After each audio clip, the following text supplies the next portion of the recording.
हरे कृष्ण कृष्ण कृष्ण हरे हरे, हरे राम राम राम हरे हरे। हरे कृष्ण। सभी का स्वागत है आज के श्रीमद् भागवतम के आज के सत्र में। प्रभु जी ने बोला जैसे कि हम लोग बहुत सौभाग्यशाली हैं, वास्तव में सौभाग्यशाली हैं कि हमको ये अवसर मिल रहा है कि हम लोग हरि नाम कर पा रहे हैं इस रविवार के अवकाश के दिन में। नहीं तो आजकल तो जो कल्चर है सोने का, लेट उठने का, लेट सोने का, या सुबह कहीं जाके गप्पे मारने का, चाय में चुस्की लेने का, पॉलिटिक्स डिस्कस करने का, ये सब कल्चर है अभी। उसी को आज सब लोग मॉडर्न बोलते हैं।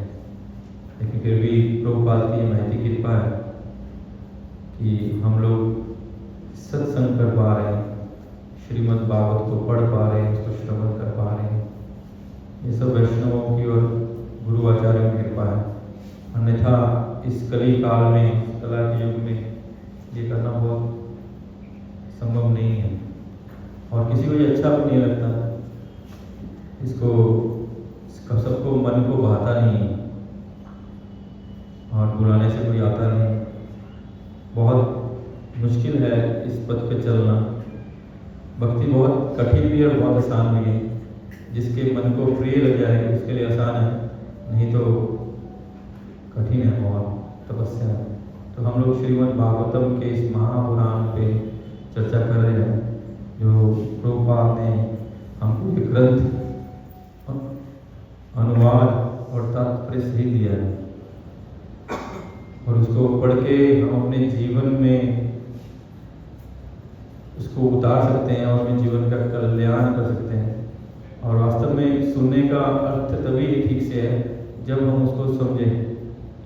नहीं तो हम अगर यही समझें कि ये भागवत की कथाएं हैं, ये केवल मात्र उन लोगों के लिए जो उसमें हैं, जिनके बारे में चर्चा हो रही है, जैसे भगवान लीला कर रहे हैं या भक्त आपस में लीला कर रहे हैं, केवल उनके लिए नहीं।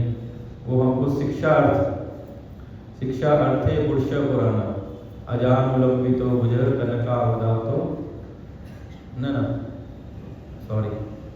वैराग्य विद्या निज भक्ति योगे शिक्षा अर्थे पुरुष पुराना। कि वैराग्य विद्या को सिखाने के लिए श्री कृष्ण चैतन्य प्रभु आए हैं, हमको शिक्षा देने के लिए आए हैं। वो शिक्षा का अर्थ है कि हम उस शिक्षा को ग्रहण करें और अपने जीवन को उस पर लागू करें, तभी हमारा जीवन का कल्याण हो पाएगा। निश्चय ही केवल मात्र भागवत के श्रवण करना ही बहुत बहुत बहुत महत्वपूर्ण है। फिर भी अगर हम उसको श्रवण करके अपने जीवन में उसको अप्लाई कर लें तो हमारा जीवन का परम कल्याण हो जाएगा। श्री प्रभुपाद की हम लोग चर्चा कर रहे हैं श्रीमद् भागवतम के प्रथम स्कंद में और उसी क्रम में हम लोग धीरे धीरे बढ़ते बढ़ते हम लोग 16वें अध्याय पे आ गए। शायद इस कैंटो में 19 अध्याय हैं और उसके बाद 18 के बुक्स हैं। हमारी पहली बुक खत्म होगी तो मैं भी बैठा बैठा वही सोच रहा था, पहली बुक खत्म होगी तो हम लोग 1-2 सेशन रखेंगे क्वेश्चन आंसर के। तो क्वेश्चन आंसर की हमने क्या उसमें सुना, क्या पढ़ा, क्या समझे, आप सब लोग उसमें कुछ बोलिए। जो भी आपको इस प्रथम स्कंद में अच्छा लगा उसके लिए आप अपना अनुभव बताइए कि हमको ये अच्छा लगा, इसको हमने इससे ये शिक्षा ली, हमने इससे अपने जीवन में ये ग्रहण किया। इसके बारे में हो सकता है 2-3 महीने लगेंगे मेरे को लगता है इसको खत्म करने में।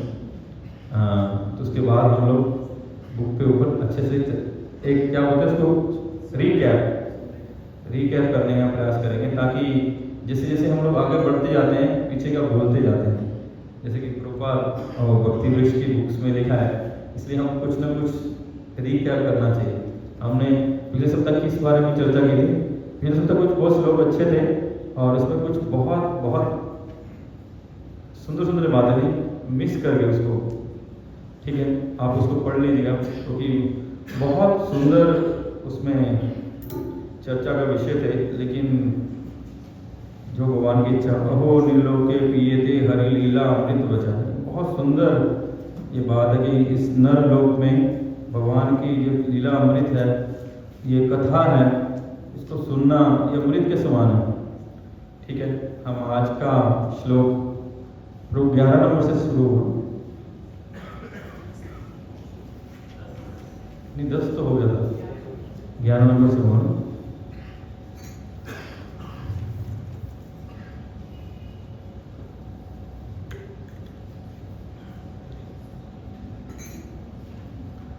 ओम नमो भगवते वासुदेवाय।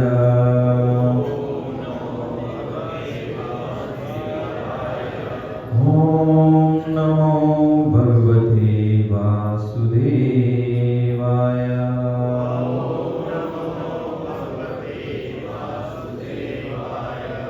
ओम नमो भगवते वासुदेवाय।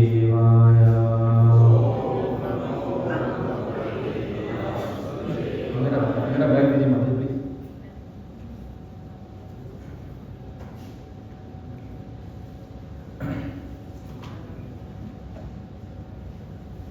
मेरे को ये माता जी से किसी गिफ्ट मिला था, अगर वो मेरे पास है मैं शेयर करना चाहिए उसको। गिफ्ट मिला था, मतलब मेरे को भी एक दिन ऐसी खांसी हो रही थी तो माता जी ने मेरे को दिया था। तो आज भी किसी प्रभु जी को खांसी हो रही है तो उनको दे दीजिए प्लीज। तो बांटना चाहिए।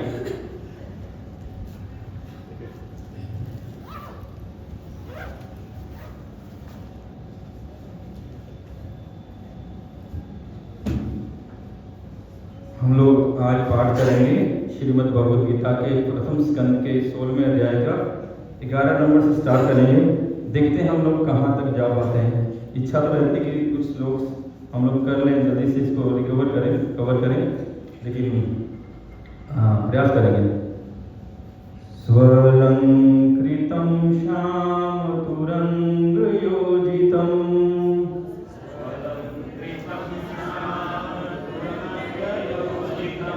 रथं मृगेन्द्रध्वजम् आश्रितपुरात्।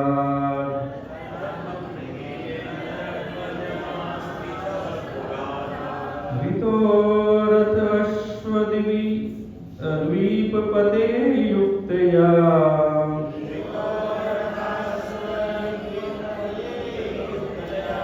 स्वसेनया दिग्विजयाय निर्गता।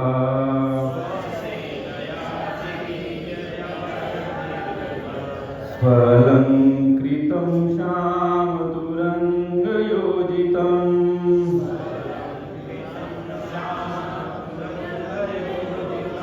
रथं मृगेन्द्रध्वजम् आश्रितपुरात्।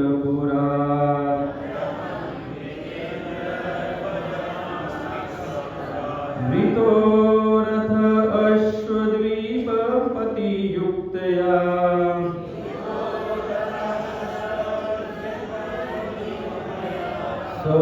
स्वसेनया दिग्विजयाय निर्गता।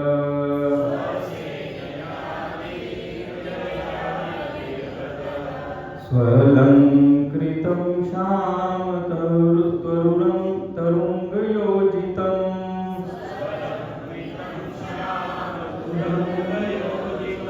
रथं मृगेन्द्रध्वजम् आश्रितपुरात्।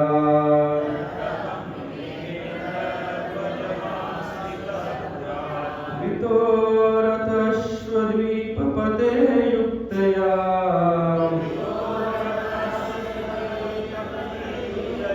स्वसेनया दिग्विजयाय निर्गता।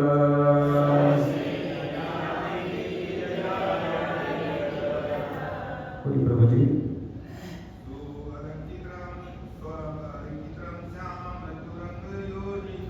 स्वलंकृतं श्यामतुरंगयोजितं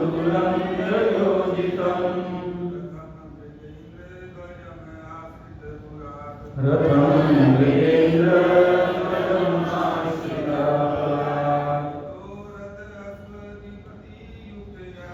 मृतोरथ पश्यति प्रतियुक्तया स्वसेनया दिग्विजयाय निर्गतः। सुअलङ्कृतं श्यामतुरङ्गयोजितं स्वरलङ्कृतं श्यामतुरङ्गयोजितं रथं मृगेन्द्रध्वजम् आश्रितं पुरा रथं मृगेन्द्रध्वजम् आश्रितः पुरा वृत्ररत्र अश्वद्युपतियुक्तया वृतोरथस्वपतियुक्तया स्वसेन्या दिग्विजयाय निर्गतः स्वसेनया दिग्विजयाय निर्गतः। स्वलङ्कृतं श्यामतुरङ्गयोजितं स्वलङ्कृतं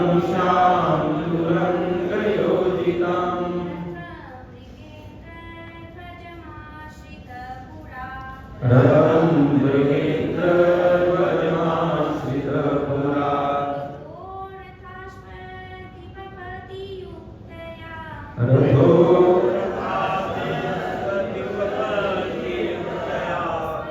स्वसेनया दिग्विजयाय निर्गतः।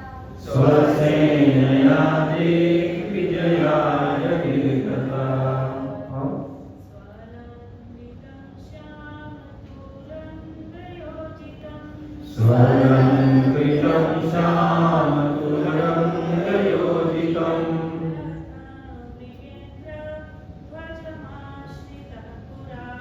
रथं मृगेन्द्रध्वजमाश्रितः पुरा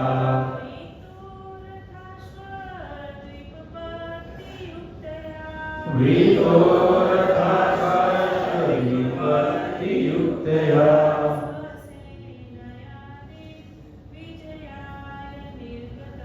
स्वसेनया दिग्विजयाय निर्गतः।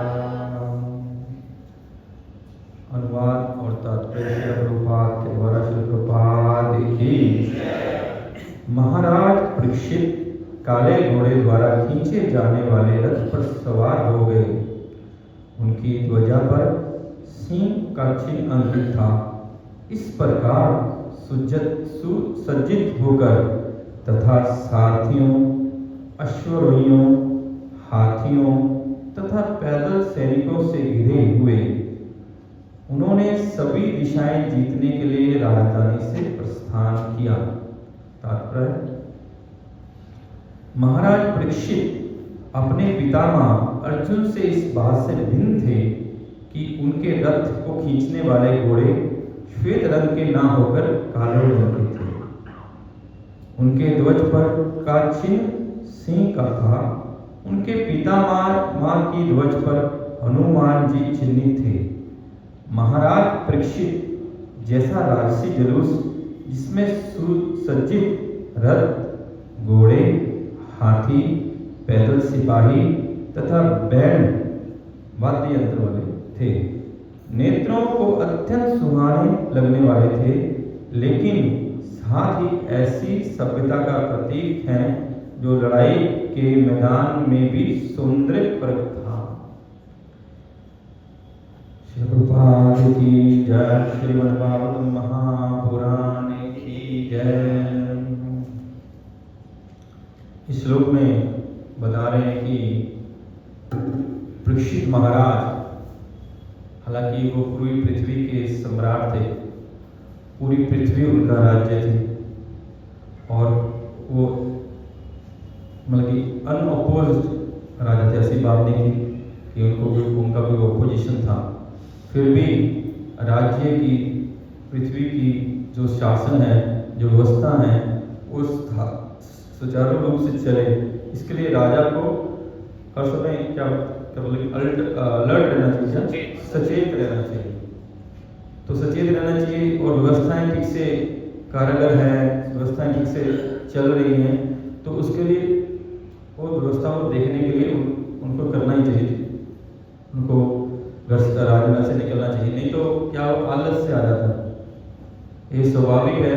अगर आप कहीं पे, चाहे आपका व्यापार है, कहीं कारोबार है, कहीं फैक्ट्री है, या कहीं आप ऑफिस में, अगर वहाँ पे जो बॉस हैं, जो मालिक हैं, उस पर ठीक से उनको नज़र नहीं रखें तो कार्य धीरे धीरे, कितना अच्छा चल रहा, कार्य धीरे धीरे धीरे धीरे वो उत्तम से निकृष्ट पे आ जाए।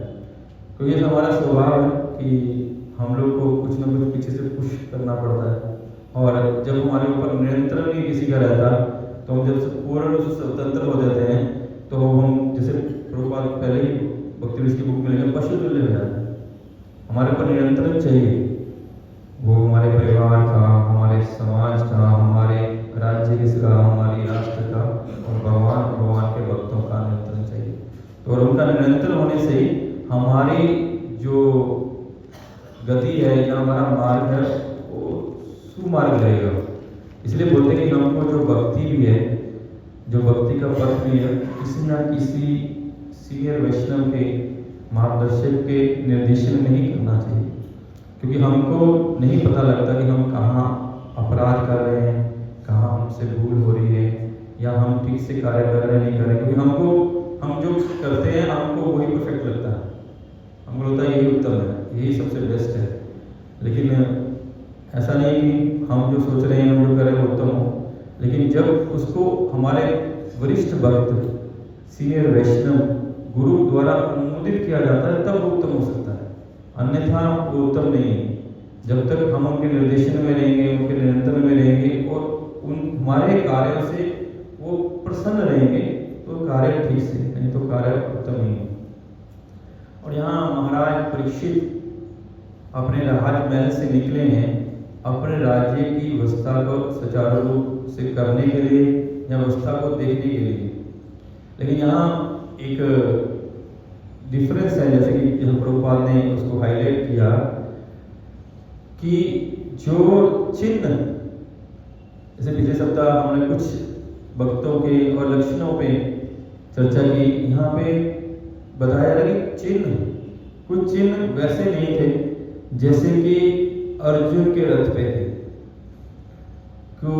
वो तो अर्जुन के पोते हैं, और सारे संसार में जब वो थे, और अभी भी प्रभुपाद की कृपा से अभी भी भगवान कृष्ण और अर्जुन के संवाद की चर्चा सब जगह होती है। श्रीमद् भगवद गीता की चर्चा पूरे संसार में होती है कि वो परम पुरुष परमात्मा भगवान हैं और वो परम भक्त हैं। तो उनकी चर्चा अभी भी भक्तों के समाज में या अभक्तों के समाज में भी होती है। जो भक्त नहीं भी हैं वो भी उसकी चर्चा कर लेते हैं। अर्जुन की, भगवान की चर्चा हो जाती है किसी भी प्रवेश में हो, चाहे युद्ध के प्रवेश में हो, राजनीति के प्रवेश में हो, या जो किसी प्रवेश में हो, वो चर्चाएं ये चलती हैं। हालांकि ये भारत के संदर्भ में, भारतवर्ष में ये चर्चाएं स्वाभाविक सी हैं। हालांकि अब कुछ अस्वाभाविक होने लगी हैं हमारे मॉडर्न जीवन के, जो मॉडर्न शिक्षा के या मॉडर्न हमारे जीवन के जो रहन सहन है उसमें ये अस्वाभाविक होने लगे, क्योंकि हम इसकी चर्चा से बाहर निकल गए। क्योंकि यही पूर्व काल में यही एक आनंद का साधन रहता था, विषय रहता था कि इससे वो सुन के, इसको बोल के, इसकी चर्चा करके लोग आनंद का अनुभव करते थे, उसको आनंद लेते थे, अपने जीवन को आनंद में बनाते थे। लेकिन अभी कलयुग ने, कली ने, जिसकी चर्चा हम इसमें कर रहे हैं, बहुत सारे हमको साधन दे दिए आनंद के। वो चाहता है, कली चाहता है कि हम इससे दूर हो जाएं, क्योंकि जब तक हम इसमें रहेंगे तो हमें सद्गुण रहेंगे। जब तक हम इसमें इस चर्चाओं में नहीं रहेंगे, इस चर्चा को करते रहेंगे, इससे दूर नहीं होंगे, तब तक कली हमारे ऊपर अपना पूरा अटैक, क्या बोलेंगे, पूरा नियंत्रण नहीं कर पाएगा। इसलिए वो चाहता है, इसलिए उसने हमको बहुत सारे साधन दे दिए। अंग्रेजों ने चाय ला कर दी, हम चाय की चुस्की लेते हैं, हम जब भी बोला चाय में फिर बातें होती हैं, भगवान की बातें नहीं होती, वहाँ पॉलिटिक्स की, क्रिकेट की, खेल कूद की, निंदा स्तुति, ये सब बातें होती हैं। लोग सुबह मंदिर में नहीं जाएंगे, सुबह मॉर्निंग वॉक पर जाएंगे, फिर वहाँ 2-2 घंटे बैठ के चाय मीठी के गप्पे मार के पकौड़े खा के जाएंगे, लेकिन मंदिर में नहीं जाएंगे। कल मैं सुन रहा था, प्रभु जी बोल रहे हैं कि लोग ऐसे हो गए हैं कि उनके पड़ोस में मंदिर है, उनकी दीवार और मंदिर की दीवार एक ही है, लेकिन वो 20 साल तक मंदिर में नहीं आते हैं दर्शन करने के लिए, या उनको पता ही नहीं मंदिर में ही यहाँ पे, ऐसे अबोध हो गए। तो यहाँ पे चर्चा हो रही है कि अर्जुन परीक्षित महाराज निकले हैं, लेकिन वो जो निकले हैं उनके और अर्जुन के चिन्हों में भेद है। अर्जुन के पास जो अश्व थे वो कौन से थे? श्वेत वर्ण, वो श्वेत वर्ण थे, तो वो भगवान देवताओं ने उनको दिए थे। जो अर्जुन का रथ था, अर्जुन के जो अश्व थे, अर्जुन का जो क्या धनुष था, या अर्जुन का तीर थे, या अर्जुन का जो उसको तीर रखने के लिए उसको क्या बोलेंगे? सर्कस था। कुछ सब कुछ अर्जुन के पास दिव्य था, सब कुछ देवताओं के द्वारा दिया गया था, क्योंकि वो कृष्ण के प्रिय थे। जहाँ पे कृपा राम की भई तहाँ पे कृपा करे और हुई। जब कृष्ण भगवान स्वयं उनके प्रति इतने स्नेही थे, भगवान बोलते हैं कि तू मेरा मित्र है और मेरा भक्त है, इसलिए मैं तेरे को गीता सुना रहा। तो सब देवी देवता भी उनके प्रति स्नेही थे, क्योंकि जब बोलते प्रभुपाद बताते कि जड़ में पानी देने से सब पत्ते हो जाते हैं, इसलिए भगवान की भक्ति करने से सभी देवी देवता सब प्रसन्न हो जाते हैं। तो उनके अश्व थे वो अर्जुन के श्वेत वर्ण के थे, लेकिन परीक्षित महाराज के जो अश्व थे श्याम वर्ण के थे। और क्या बताया प्रभुपाद यहाँ पे?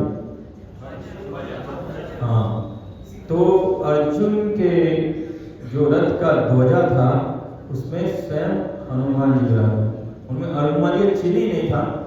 जब कुरुक्षेत्र का युद्ध हुआ तो हनुमान जी भीम को वचन दिए थे कि मैं तुम्हारी सहायता के लिए वहां आऊंगा, और वो आके अर्जुन के रथ पे विराजमान हो।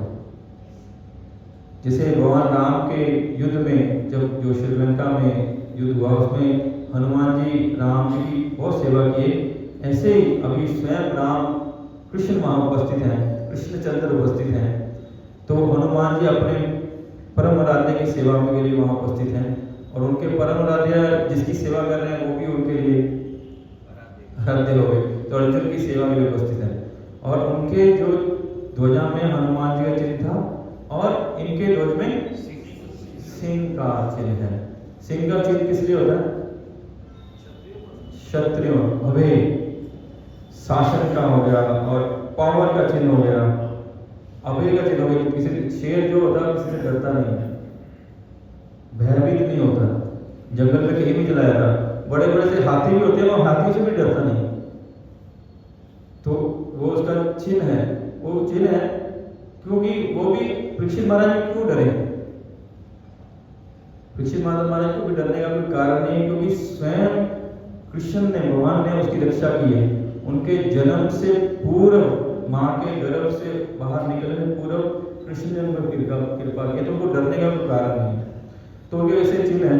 तो हम लोग जब देखते हैं ऐसे जब भगवान अवतरित होते हैं, अभी तो कलयुग में बहुत लोग अपने आप को भगवान बोलने लग जाते हैं कि हम भी सब बोलते हम कलकी का अवतार है, कलकी का। हालांकि कलकी का जो अवतार है वो लाखों वर्ष बाद में होना है, लेकिन बोलते हैं अभी कलकी का अवतार है। इसलिए शास्त्रों में दिया गया है कि भगवान जब अवतरित होते हैं तो भगवान के भी बहुत सारे चिन्ह होते हैं।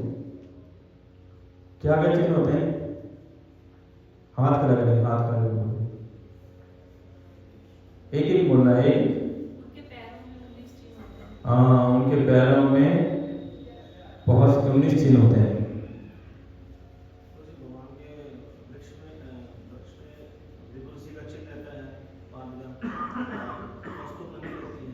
भगवान के वक्षस्थल में बोले भृगु ऋषि का पाद का चिन्ह रहता है, नहीं वो लक्ष्मी मैया का चिन्ह रहता है, क्योंकि जब भृगु मुनि ने उनकी छाती में मारा तो लक्ष्मी मैया रुष्ट हो गई थी, क्योंकि ये उनका स्थान है।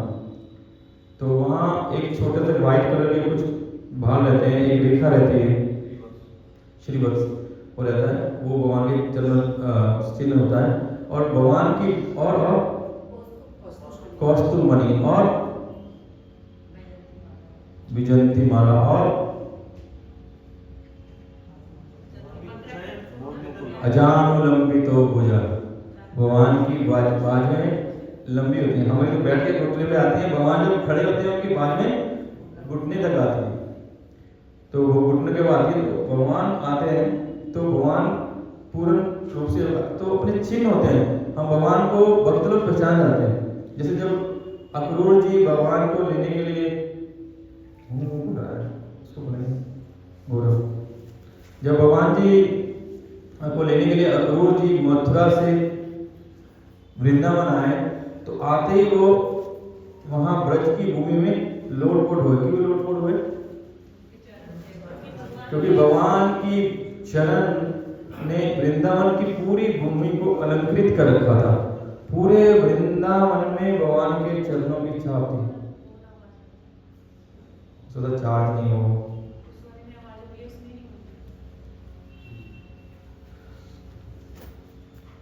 भगवान ने पूरी धरती को, पूरे ब्रज को अपने चरण चिन्हों से सुशोभित कर रखा था।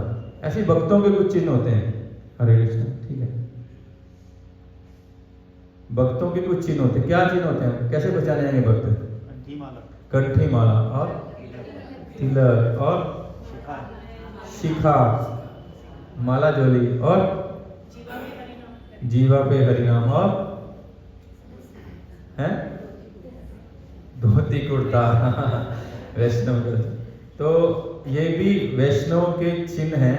वो माथे पे भगवान के चरणों को धारण करते रखते हैं, गले में उनकी प्रिय, भगवान की प्रिय तुलसी को गले में धारण करके रखते हैं, और हाथ में जप माला होती है, गले में तुलसी माला होती है, छोटी होती है।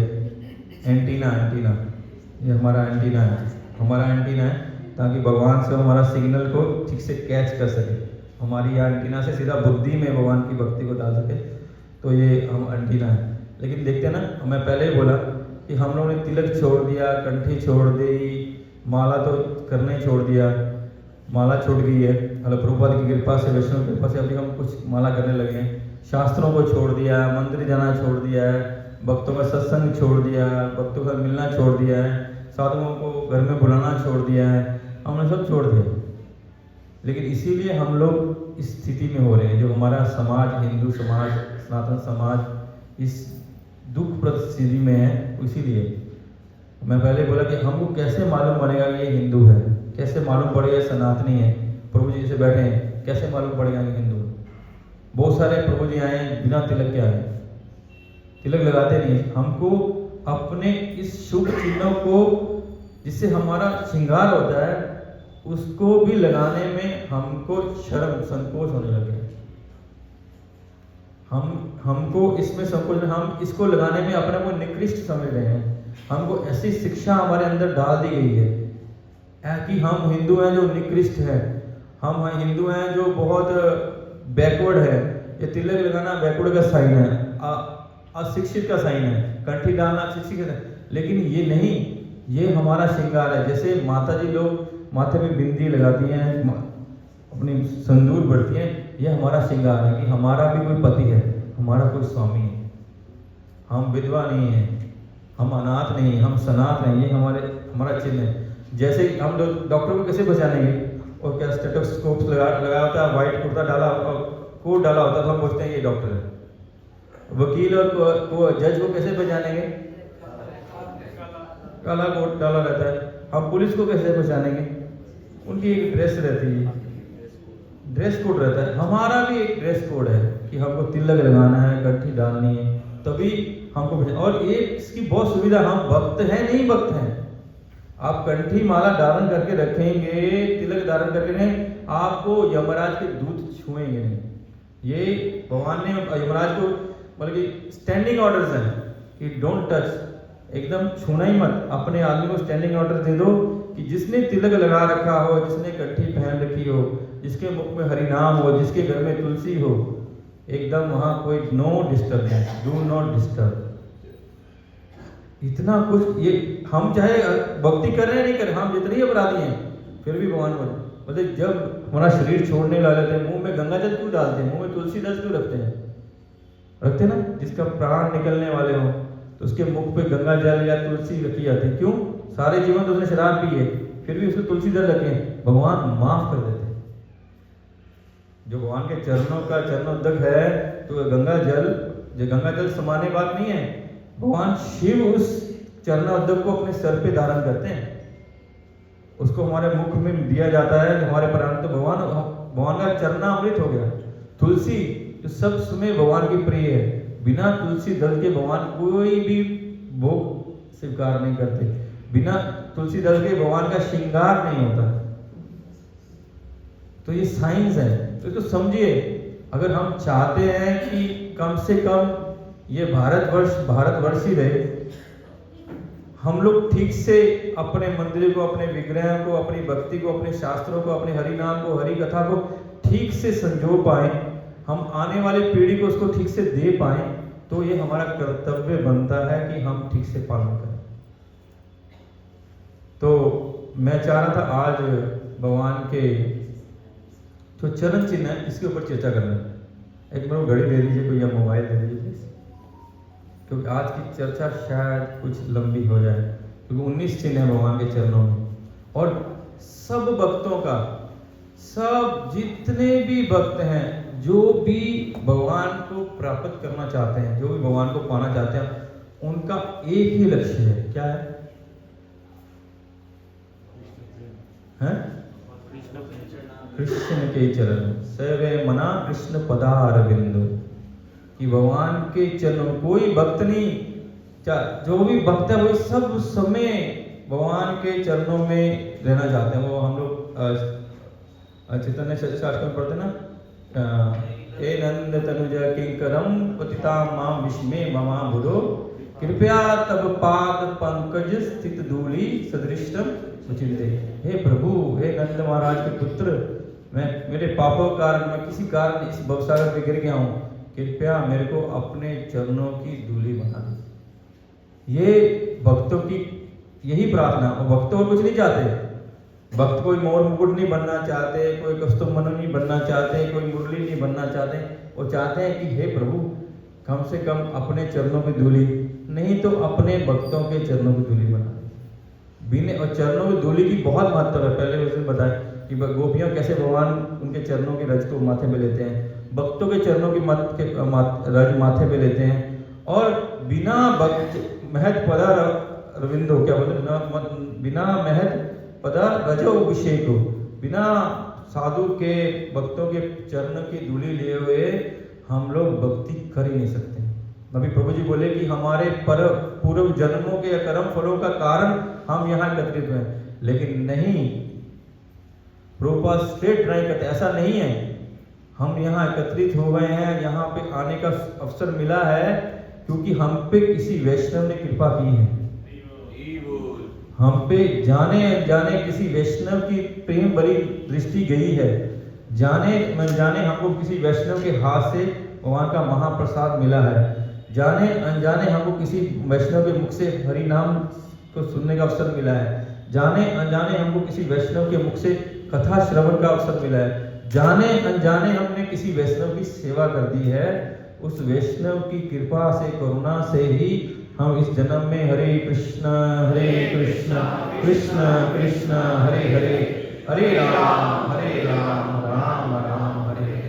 ये उस वैष्णव की, गुरु की, आचार्यों की कृपा है कि हम लोग हरि नाम ले पा रहे हैं, हरि नाम श्रवण कर पा रहे हैं, हरि कथा को श्रवण कर पा रहे हैं। ये सामान्य बात नहीं है, ये हम लोग बहुत सौभाग्यशाली हैं।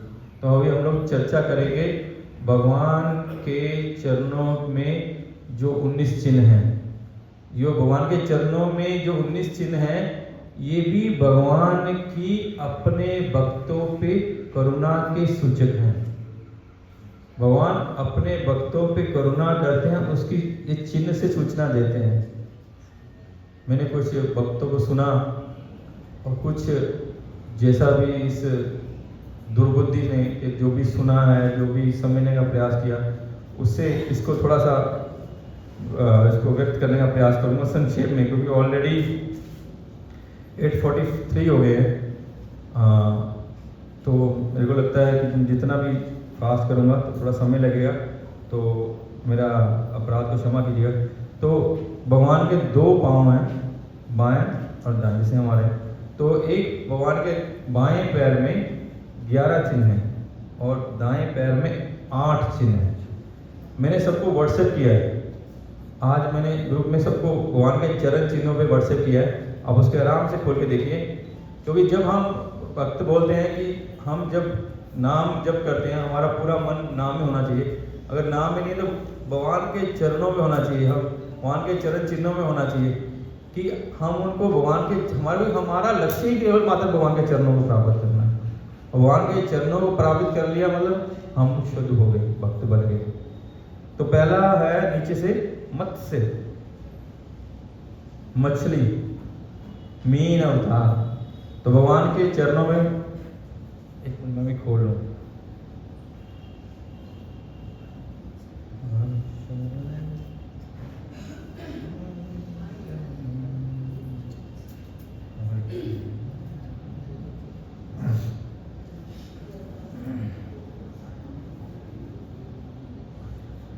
पहला चिन्ह है, मैं यहाँ से बाबा भगवान के दाएं पैर के नीचे से एड़ी से आरंभ कर रहे हैं। क्या चिन्ह है? मत्स्य, मत्स्य भगवान का मछली का चिन्ह है।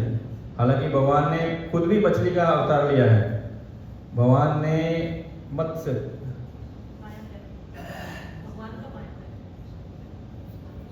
भगवान का बायां पैर कैसे होगा?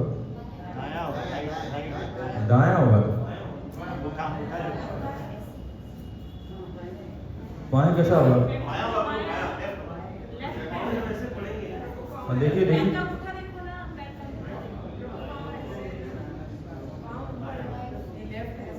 अच्छा दायां,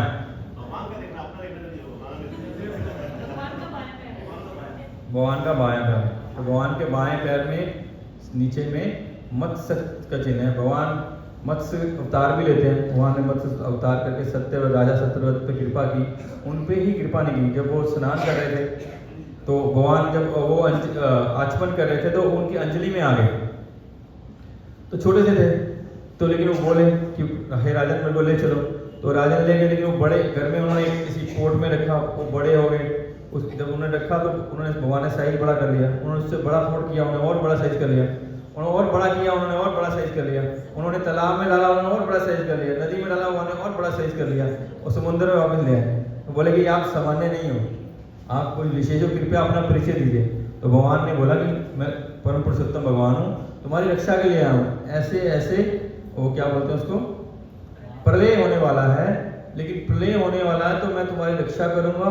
और तुम्हारे राज्य में जितने भी भक्त हैं, जितने भी साधु हैं, जितने भी महात्मा हैं, जितने भी इनके जीवन में अवश्य चीजें हैं, औषधियां हैं, खाद्य हैं, तुम सबको एकत्रित करो और एक बड़ी नाव बनाओ।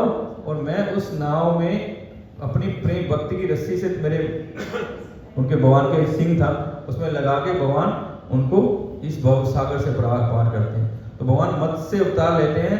तो जो भक्त भगवान के चरणों को अपने जीवन का लक्ष्य बनाते हैं, भगवान उसके जीवन का उद्धार करते हैं। इस भव सागर को उसी प्रकार रस्सी से, भक्ति से लेके उसको इस भव सागर से पार कर देते हैं। मछली, लेकिन जो मछली होती है ना, तो मत्स्य होती है, बहुत चंचल होती है, बहुत चंचल, वो कहीं रुकती नहीं। वो सब समय बहुत है, मतलब ये सब समय वो इधर उधर चंचल होती है, वो चंचल होती है। ऐसे हमारा मन चंचल है। जैसे वो बोलता है, अर्जुन बोलते हैं, चंचलम ही मना कृष्ण परमार्थी बलभद्रम तस्य मन्ये निग्रह बाजुरेव अपि दुष्कृत। बोलते हैं कि मन को कंट्रोल करना बहुत मुश्किल है, क्योंकि मन बहुत चंचल है, मछली की तरह चंचल है, कहीं एक क्षण के लिए भी नहीं रुकता। हम सो जाते हैं, वो सोता नहीं है, वो 24 आवर एक्टिव रहता है सब समय। हमारे सोने के बावजूद भी वो सब समय एक्टिव रहेगा, वो सोएगा नहीं। जैसे मछली कहीं रुकती नहीं है, वो इधर उधर उधर चलती रही ऐसे ही। लेकिन भगवान बताते हैं, असंशयम महाबाहु मना चंचलम ना, मना चंचलम दुष्कृतम, क्या बोलते हैं, चंचलम ही मना नहीं, असंशयम महाबाहु मना चंचलम दुर्निग्रहम अभ्यासेन तु कौन्तेय वैराग्येन ते गृहीत। भगवान बोलते हैं, निश्चय ही ये मन बहुत चंचल है, लेकिन अभ्यास करने से प्रैक्टिस करने से, जैसे जितना हम प्रैक्टिस करेंगे, हरे कृष्ण कृष्ण कृष्ण हरे हरे, हरे राम राम राम हरे हरे, जितना प्रैक्टिस करेंगे भगवान के चरणों को प्राप्त करने का, उतना ही मन हमारा स्थिर हो जाएगा। जब स्थिर हो जाएगा, जैसे भगवान के चरणों में मत से जाके स्थिर हो गई है, ऐसे ही हमारा मन भी भगवान के चरणों में क्या होगा, स्थिर हो जाएगा। तो हमको सब समय भगवान के चरणों का ध्यान करना है और अपने आप को ऐसे ही स्थिर करना है जैसे भगवान के चरणों में मत्स्य का चिन्ह स्थिर है। वैसे ही हमको अपने भगवान के चरणों में अपने मन को स्थिर कर देना। हम सब समय हमारे मन में उत्कंठा रहनी चाहिए कि कब वो चरण प्राप्त होंगे। हमारे सब समय मन में उत्कंठा होनी चाहिए, कैसे हम और अच्छे से हरि नाम ले पाएंगे, कैसे हमारे मन में उत्कंठा होनी चाहिए, कैसे हम भक्तों का ज़्यादा से ज़्यादा संग कर पाएंगे, कैसे हम ज़्यादा से ज़्यादा कथा श्रवण कर पाएंगे कि हमारा मन जो चंचल है, जो इस भौतिक विषयों में, भौतिक आसक्ति में, भौतिक इंद्र तृप्ति में सब समय लिप्त है, उसको वहाँ से हटा के हम भगवान के चरणों में निलिप्त करें। परमानेंट वो केवल मात्र भगवान के चरणों को ही देखे, उसी चरणों का ही स्मरण करे, उसी चरणों का ही गायन करे, उसी चरणों का ही श्रवण करे। एक ही कार्य होना चाहिए, कार्यम एकम क्या था वो गीता का महात्म्य में, कर्मावि एकम तस्य देवस्य सेवा। सब समय हमारे मन में, हमारे चिंतन में कि हम उस भगवान के सेवा करेंगे। तो दूसरा चिन्ह है उसके बाद चंद्रमा। भगवान को के जो चंद्रमा है, तो भगवान के बोलते हैं, भगवान के नख कमल में कोटि चंद्रमा है। भगवान के जो अंगूठे के नख कमल है, भगवान के जो चरण हैं, और कोटि कोटि चंद्रमा से सुशोभित है। और उनमें ऐसी शीतलता है, जो चंद्रमा है क्या देता है, शीतलता देता है, हमको रस देता है, हमको स्वाद देता है। ऐसे ही भगवान के चरण हैं जो भक्तों को रसापान कराते हैं। जो उस चरणों की छांव में आते हैं उनको शीतलता देते हैं और इस जीवन में स्वाद भर देते हैं। जो हम इस जीवन की कुंठाओं में जी रहे हैं, जहाँ इस जीवन को डिप्रेशन में, एंग्जाइटी में जी रहे हैं, जो भगवान के इन चरणों को पकड़ लेता है, उनके जीवन में शीतलता आ जाती है, स्वाद रस आ जाता है। बोलते हैं निताई पद कमल कोटि चंद्र सुशीतल, जो चाहे जगत जुराए, हे नौ निताई बिना भाई, राधा कृष्ण पायते नहीं, दृढ़ कोरी धरो निताई पाए। बोलते हैं कि निताई चरण कोटि चंद्र सुशीतल, कि जो नित्यानंद प्रभु हैं उनके जो चरण हैं कोटि कोटि चंद्रमा की शीतलता देने वाले हैं, कि उनको है, और उनके चरणों की शरण में जाने के बिना हमको राधा कृष्ण नहीं मिल सकते। इसलिए बोलते उनके चरणों को दृढ़ता से पकड़ लो। क्यों? क्योंकि वो गुरु हैं, वो परम गुरु हैं। वो बिना गुरु की कृपा से राधा कृष्ण की कृपा नहीं मिलेगी, बिना गुरु की कृपा से भगवान नहीं मिलेंगे। जब प्रहलाद महाराज हिरण्यकशिपु से तर्क वितर्क कर रहे थे, तो बोले तुम इतना हरिनाम कैसे ले पाता है, मेरे मन में तो विचार नहीं आता। तो उन्होंने बहुत सारा अपने पिता से युक्तियां दी, आर्गुमेंट किया। तो प्रहलाद महाराज बोले, संत मोहम्मद बोले, परम पूज्य हलदर महाराज बोले थे कि वो बोले कि आपको हरिनाम आपके मुख पे नहीं आ सकता। बोले क्यों नहीं आ सकता? बोले क्योंकि आप गृहव्रत हो। आप गृहव्रत हो मतलब आप परिवार में, घर में आपकी सारी जो वृत्तियां हैं वो घर में, परिवार में लगी हुई हैं। लेकिन कहते हैं कि मैं गृहव्रत नहीं हूँ, मैं गुरु व्रत हूँ, मैं भगवत व्रत हूँ। जो गुरु व्रत हो जाएंगे, गुरु के चरणों में जिनकी निष्ठा हो जाएगी, नित्यानंद प्रभु के चरणों में जिनकी निष्ठा हो जाएगी, केवल मात्र राधा कृष्ण के चरण वो ही पा पाएंगे, महाप्रभु के चरणों की कृपा वो ही पा पाएंगे। जब तक गुरु को प्रसन्न नहीं कर पाएंगे तब तक राधा कृष्ण की कृपा नहीं मिल जाएगी। हम लोग ज़्यादा चर्चा नहीं करते यहाँ पे दीक्षा लेने पे, लेकिन आपको भक्ति करनी है, अगर वास्तव में आप भक्ति के प्रति सीरियस हैं, आपको चाहते हैं कि हमको इस जन्म में उस परम धाम की प्राप्ति हो, उस परम लक्ष्य की प्राप्ति हो, तो बिना गुरु को प्राप्त किए उसकी प्राप्ति नहीं हो सकती। जिसके मन में भगवान के चरणों की प्रति श्रद्धा जागृत होती है, अगर हमारे मन में भगवान की भक्ति की श्रद्धा जागृत होगी, भगवान को प्राप्त करने की श्रद्धा जागृत होगी, भगवान के दर्शन करने की श्रद्धा जागृत होगी, वो कृष्ण के प्रेम पाने की श्रद्धा जागृत होगी, तो भगवान हमारी श्रद्धा जैसी जागृत होगी, हमारे लिए गुरु भेजे। तो हमको ध्यान रखना है कि अगर हमारे मन में श्रद्धा जागृत हुई है तो हमको गुरु को ढूंढना है, सद्गुरु को ढूंढना है, गुरु को नहीं सद्गुरु को। शास्त्रों में सद्गुरु की व्याख्या है कि सद्गुरु को ढूंढना है, सद्गुरु को जो भगवान का गुणगान करते हैं, भक्तों का गुणगान करते हैं, सब समय एक ही लक्ष्य है कि कैसे हमारे से बद्ध जीवों का उद्धार हो और कैसे पूरे भवसागर में भगवान की सत्ता को स्थापित हो। वो अपनी सत्ता स्थापित नहीं करना चाहते, अपने गुणगान नहीं करते, अपना यशोगान नहीं करते, वो केवल मात्र एक ही उनके जीवन का ध्येय होता है कि भगवान के जो गुण है, नाम है, रूप है, लीला है, धाम है, सबको उसकी प्राप्ति हो। तो जब तक नित्यानंद के चरणों को दृढ़ता से नहीं पकड़ेंगे तब तक हम लोग भगवान के चरणों को नहीं पाएंगे। क्योंकि भगवान के ये देखिए, भगवान के चरणों में अर्ध चंद्र है, भगवान के चरणों अंगूठे में कोटि कोटि चंद्रमा है, पूर्ण चंद्रमा, लेकिन भगवान के चरणों के नीचे जहाँ भक्त रहते हैं, जहाँ भक्त किंकर बनना चाहते हैं, वहाँ आप देखें अर्ध चंद्र है, छोटा सा चंद्रमा है। ये चंद्रमा भगवान के चरणों को सुशोभित कर रहा है। भगवान शिव इसी चंद्रमा को अपने माथे पर धारण करते हैं। पूर्ण चंद्रमा शिव ने धारण नहीं किया है, वो अर्ध चंद्रमा क्यों धारण करते हैं?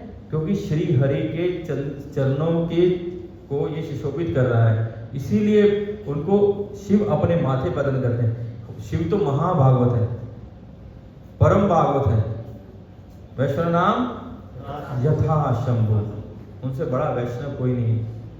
उनकी कृपा हमको चाहिए, जैसे नरसिंह मेहता को भगवान की उसमें रासलीला में ले गए, हमको भी शिव की कृपा चाहिए क्योंकि वो वैष्णव है। हमको प्रत्येक वैष्णव की कृपा चाहिए क्योंकि जो प्रत्येक वैष्णव जो वास्तव में उसमें कुछ वैष्णवता है तो समझ लिए वो शिव का प्रतिनिधि है,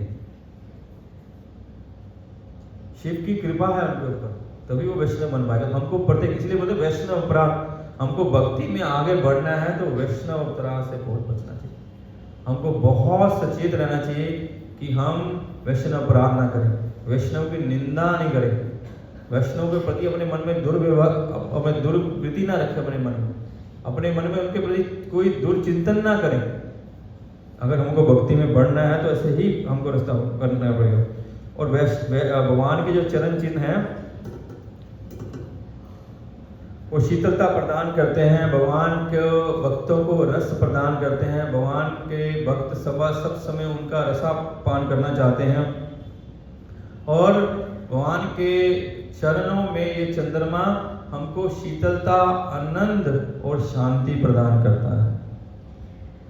आगे में इसके बाद है त्रिकोण।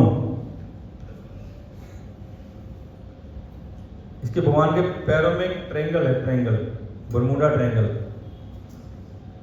जो उस बरमूडा ट्रायंगल में जाएगा वो वापस नहीं आएगा। तो बरमूडा ट्रायंगल बोलते हैं ना, समुद्र में कहीं जगह है, वहां से कोई प्लेन, कोई शिप उड़ता है, जो वहां जाता है वो वापस नहीं आ पाता। ये बरमूडा ट्रायंगल भगवान के चरणों में, ये भगवान के चरणों में बरमूडा ट्रायंगल है। ट्रायंगल 3 कोण है, बोले 3 कोण है, तो भगवान के इस चरणों के 3 त्रिकोण को पाने के लिए बोले त्रिकोण का अर्थ है साधु, गुरु, शास्त्र। एक कोण कौन है? साधु यानी वैष्णव।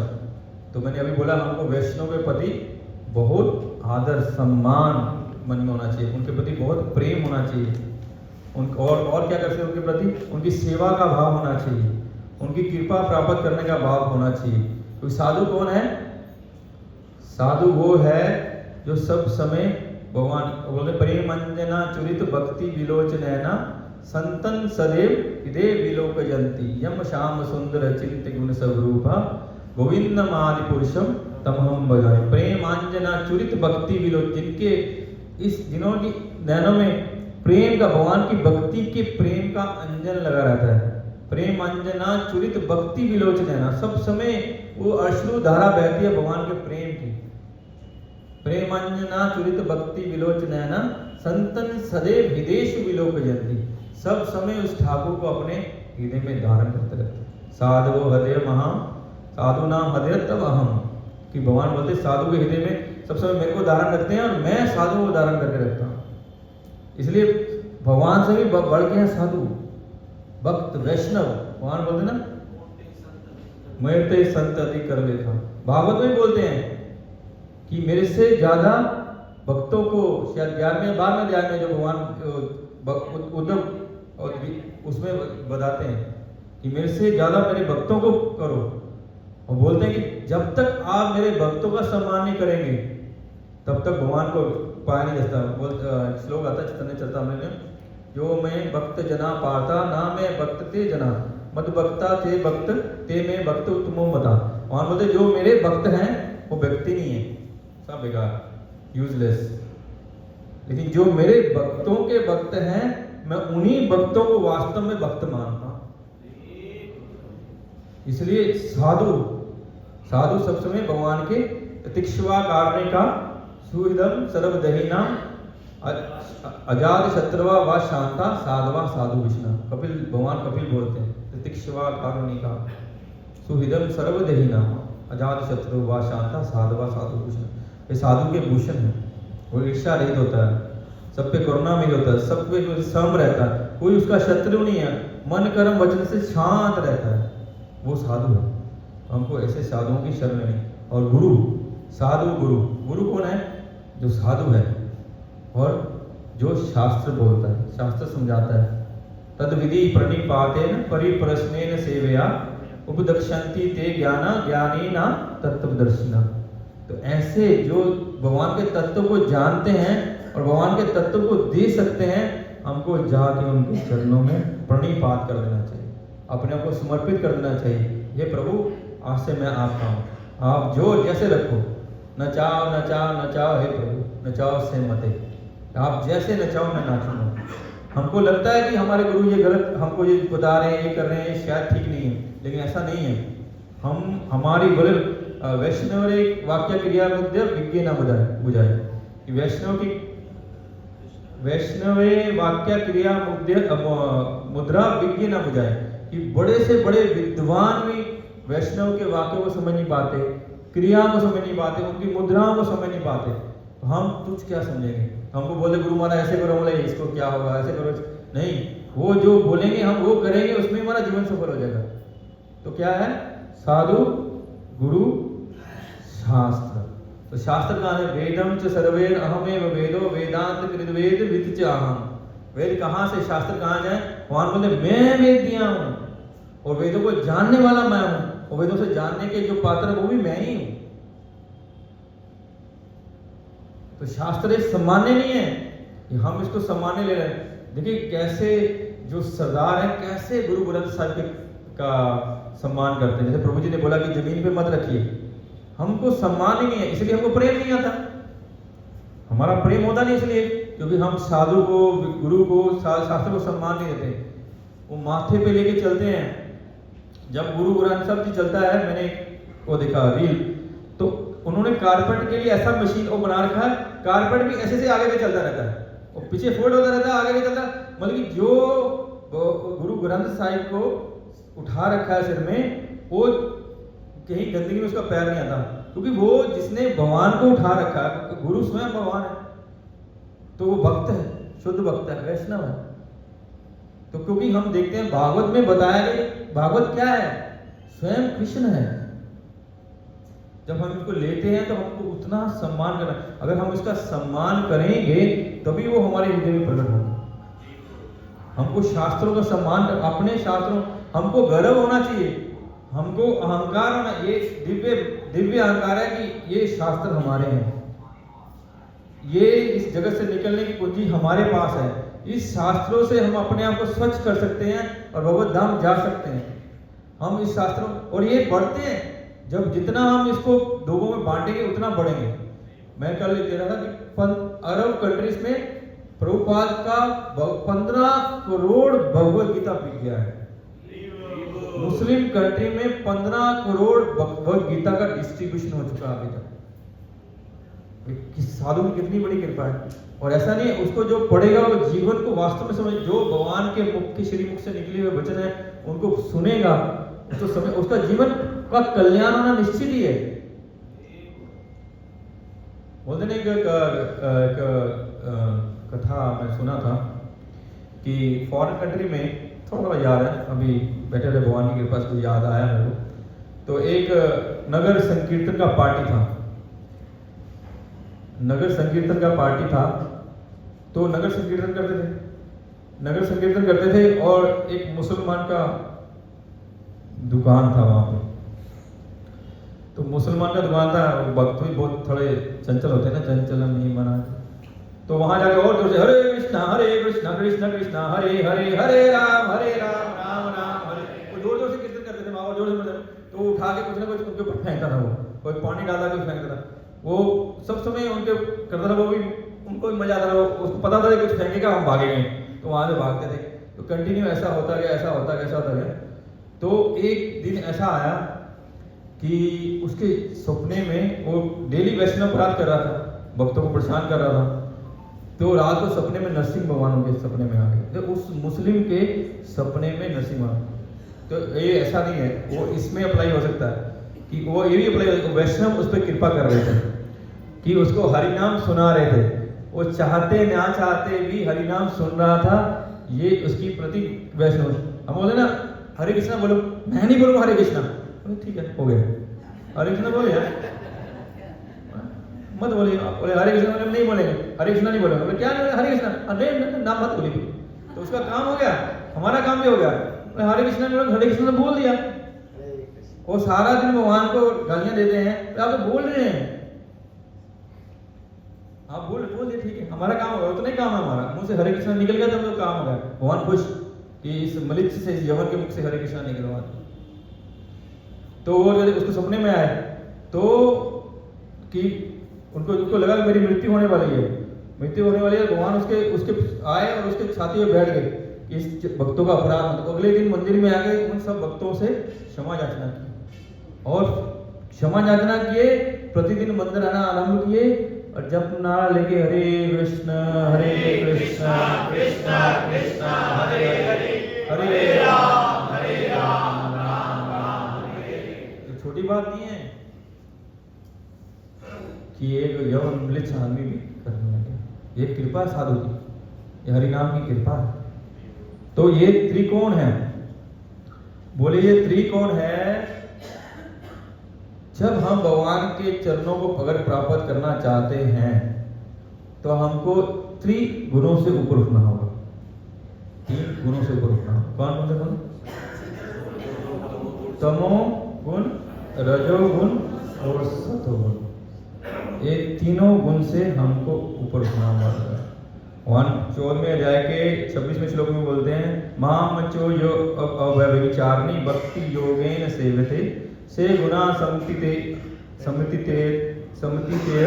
एतान ब्रह्मभूय कल्पते, कि जो इन गुणों को, जो अव्यभिचारिणी भक्ति करते हैं, जो अनन्य भक्ति करते हैं, वो ही जो भगवान के चरण कमलों में अनन्य शरणागत होते हैं, वो ही इस 3 गुणों को पार कर पाते हैं।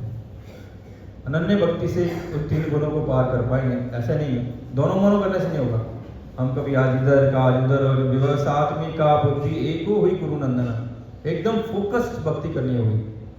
और उससे क्या होगा, फिर फोकस भक्ति करने से हम तमो से रजो से सतो गुण में पहुंचेंगे, तब ब्रह्मभूत कल बनेंगे। ब्रह्मभूत प्रसन्न आत्मा ना शोचती ना कामचति, समा सर्वेषु भूतेषु मद भक्ते लभते परम। तीनों गुणों को पार करने से, तमो रजो सतो गुण को पार करने के बाद मद भक्ति लभते परम, बोले तब भक्ति शुरू होगी।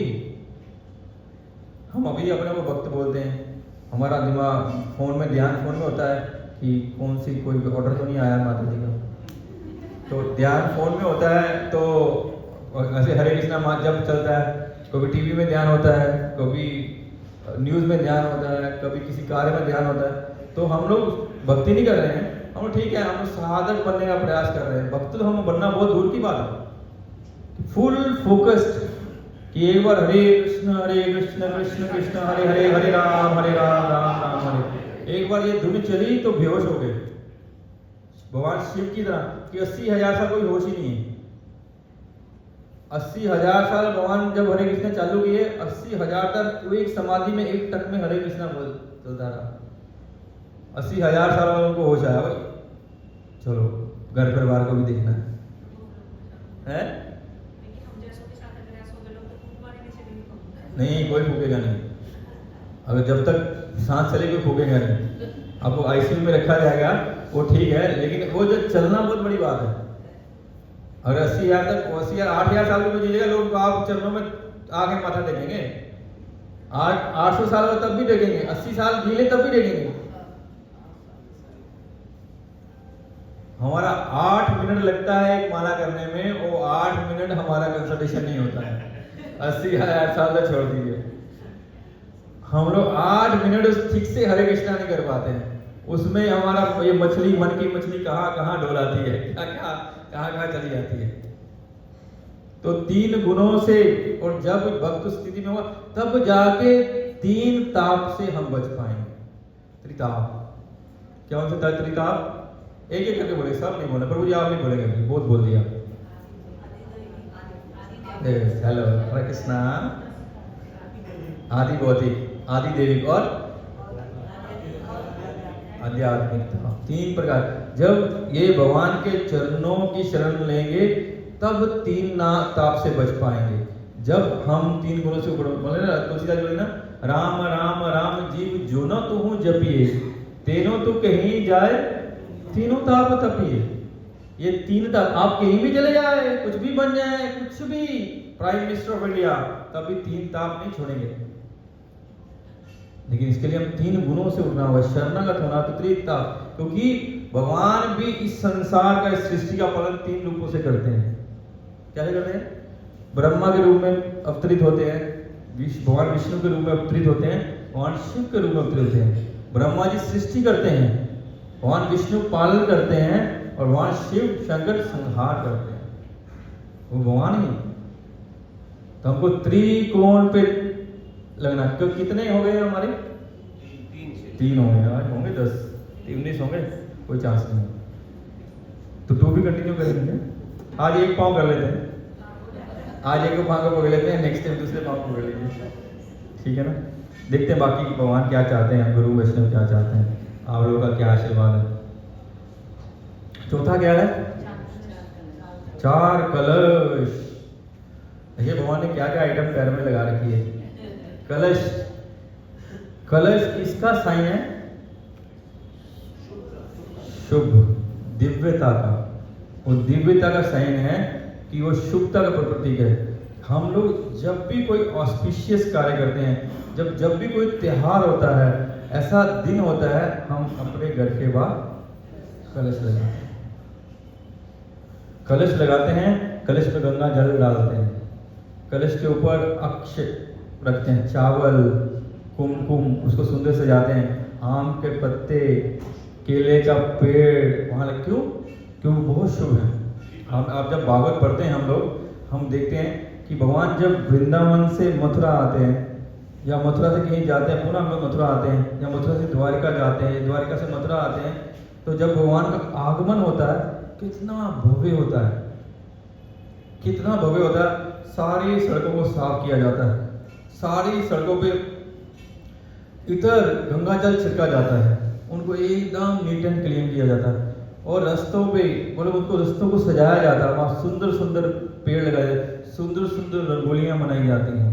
और उस समय देखते हैं जब भगवान द्वारिका गए, बोले उस समय घर के बाहर स्वर्ण कलश, अभी मत लगाइएगा, गायब हो जाएगा, अभी तो पीतल का गायब हो जाएगा।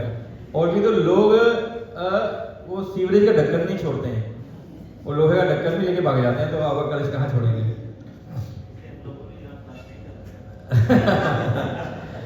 तो क्योंकि मेरे को एक्सपीरियंस है, जो गंगेज में मेरी पार्किंग थी ना, वो बिल्कुल पार्किंग के सामने सीवरेज का ढक्कन था, तो अक्सर उसका ढक्कन चोरी हो जाता था और वहाँ सीवरेज खुल जाता था, तो उसमें मैं जाकर कंप्लेंट करता था फिर जाके, तो लोग चोरी कर लेते हैं। तो कलश लगाते थे, कलश में अगरू से सुगंधित किया जाता था, इत्र से सुगंधित किया जाता, कलश को सजाया जाता था, उनमें कुमकुम दिया जाता था, अगरू दिया जाता था, और खूब भगवान के स्वागत में यशोगान होता। तो इसलिए हम जब नारियल दिया जाता था, डाब दिया जाता था, तो इसलिए हम जब भी त्योहार मनाते हैं तो हमको इन कलशों को स्थापित करना चाहिए। जब यज्ञ होता है, यज्ञ कलश स्थापित किया जाता है, जब यज्ञ होता है यज्ञ कलश स्थापित किया जाता है। तो हम भगवान के इन चरणों पे, इन कलशों पे दिखते हैं। जब भगवान ने समुद्र मंथन किया, तो वहां से कौन प्रकट हुई है? धन्वंतरी कलश लेके प्रकट हुए। धन्वंतरी जी कलश लेके प्रकट हुए, और उस कलश में क्या था? अमृत। अमृत मतलब अमृत, जिसको पान करने से मृत्यु नहीं हो सकती है। तो भगवान के चरणों में वो अमृत है। जो भक्त भगवान के उस चरण कमलों को ध्याते हैं, उनको अपने जीवन का लक्ष्य बनाते हैं, वो अमृत पान होता है, वो मृत नहीं होते हैं कभी। लाखों साल पहले ये श्रीमद् भागवत के जो भक्त हैं, उनकी लीला हुई। आज भी हम उनकी लीला का श्रवण कीर्तन कर रहे हैं। प्रभुपाद बोलते हैं, मैं यहीं धराधाम में, मैं अपनी किताबों में हमेशा के लिए अमर रहूंगा। और ऐसा नहीं, वो भगवत धाम में हमेशा के लिए अमर है, उनको इस मृत लोक में आना नहीं पड़ेगा। और जो उस अमृत का पान करेगा, उस मृत लोक से अमृत लोक में चला जाएगा, भगवान के परम धाम में चला जाएगा वो कलश से। और क्या प्रकट हुआ समुद्र मंथन से? लक्ष्मी जी। लक्ष्मी जी क्या लाई? आप दिवाली में लगाते हैं ना, लक्ष्मी जी कलश में ऐसे करके बैठी होती हैं। हाँ, धन का कलश लाई, धन संपदा का कलश लाई। श्री उसमें मतलब मान, प्रतिष्ठा, वैभव, ऐश्वर्य, लक्ष्मी जी उसमें से, उस कलश में से क्या मिलता है? मान, सम्मान, प्रतिष्ठा, वैभव, ऐश्वर्य, उसकी श्री जिसके घर में पास श्री है, सब तो हम लोग कथा सुनते हैं। एक बार पुरी में भगवान कृष्ण अपने भाई बलराम और सुभद्रा के साथ वहाँ विराजमान है। तो एक बार एक अनुष्ठान होता है वहाँ पुरी उड़ीसा में, उसमें सुबह लोग अपने घर साफ करते हैं और लक्ष्मी जी का पूजन करते हैं। तो लक्ष्मी जी का पूजन करते हैं, तो लक्ष्मी जी का सुबह अपने, ऐसे भी लक्ष्मी जी सुबह भ्रमण में निकलती हैं। इसलिए बोलते हैं कि ब्रह्म मुहूर्त में या ब्रह्म मुहूर्त के पहले कुछ और या बाद में कोई भी अशुभ कार्य नहीं करना चाहिए। किसी भी ऐसी एक्टिविटी में इंडल्ज नहीं होना चाहिए जो अशोभनीय है। जैसे फॉर एग्जाम्पल बोले, सुबह कभी सेक्स नहीं करना चाहिए, वो करने से बहुत बड़ा पाप लगता है। लक्ष्मी जी रुष्ट हो जाती हैं, लक्ष्मी जी रुष्ट हो जाएंगे, भगवान भी रुष्ट हो जाते हैं। क्योंकि जब लक्ष्मी निकलती है वो ब्रह्म मुहूर्त है, वो ब्रह्म काल है, और जो उस ब्रह्म मुहूर्त में हरि को ध्याएगा, हरि नाम करेगा, हरि की सेवा करेगा, लक्ष्मी जी बहुत प्रसन्न होंगी। नारायण को जो ध्याएगा, कृष्ण को जो ध्याएगा, उस समय लक्ष्मी स्वयं वही वास करेगी। बोले कि उस अनुष्ठान चल रहा था, माँ लक्ष्मी निकली घूमने के लिए, उधर से कृष्ण बलराम भी निकले हुए थे। तो लक्ष्मी जी देख रही है कि जो तथाकथित अपने आप को भक्त बोलते हैं, उनके घर में सब अनिष्ट के साइन है। उनके घर में बाहर में कोई धुलाई नहीं हुआ, कहीं पे कलश नहीं रखे हुए, कहीं पे कुमकुम नहीं है, कहीं पे रंगोली नहीं है, कहीं पे ऑस्पिशियस केले का पौधा हो, आम के पत्ते हो, कहीं कोई साइन नहीं है। और घूमते देखा कि एक घर में बहुत अच्छे से हरे कृष्ण कृष्ण कृष्ण हरे हरे राम राम राम हरे, बहुत अच्छे से हरि नाम काम चल रहा है।